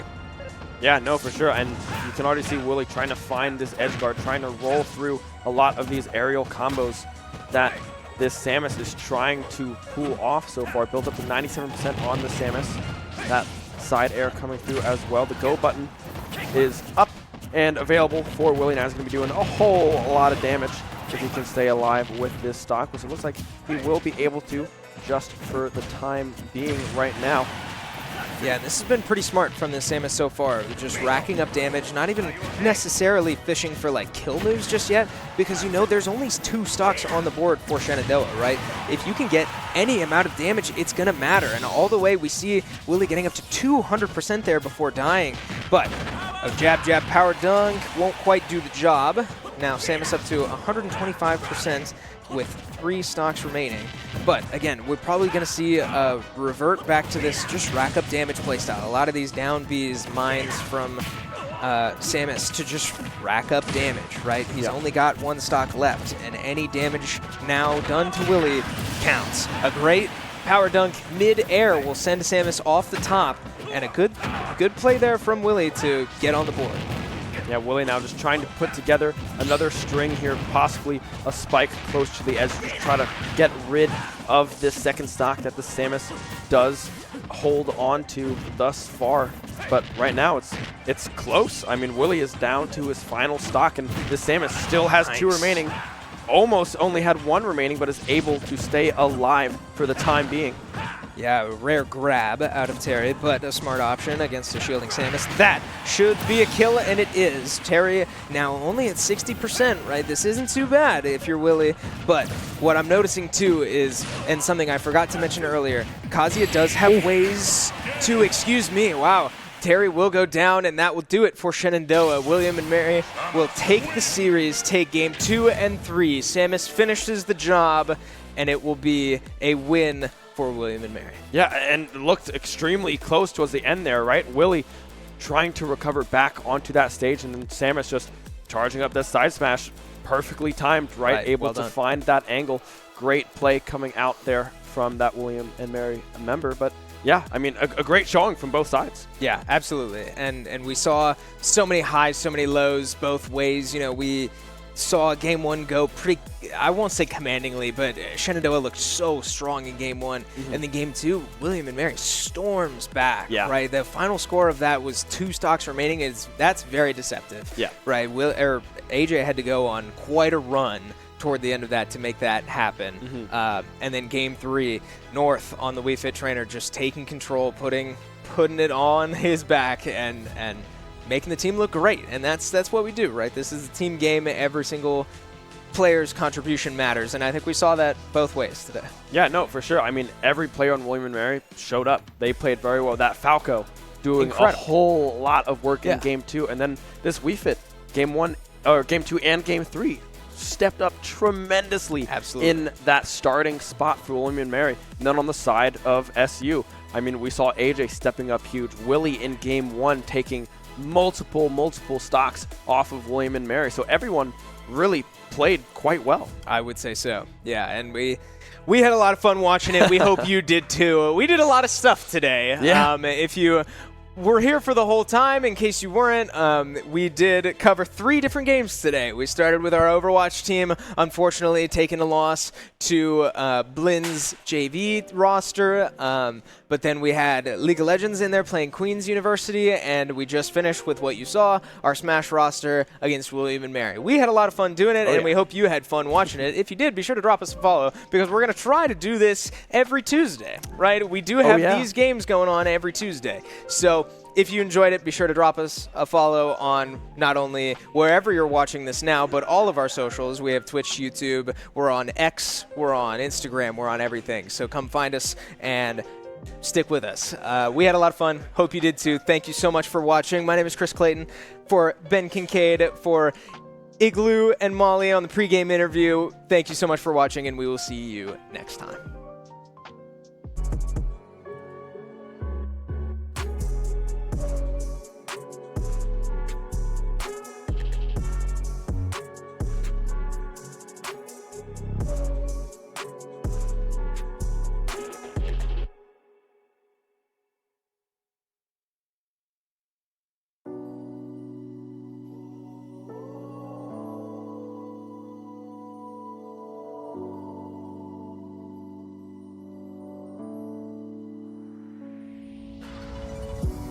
Don't understand it, this wasn't the plan.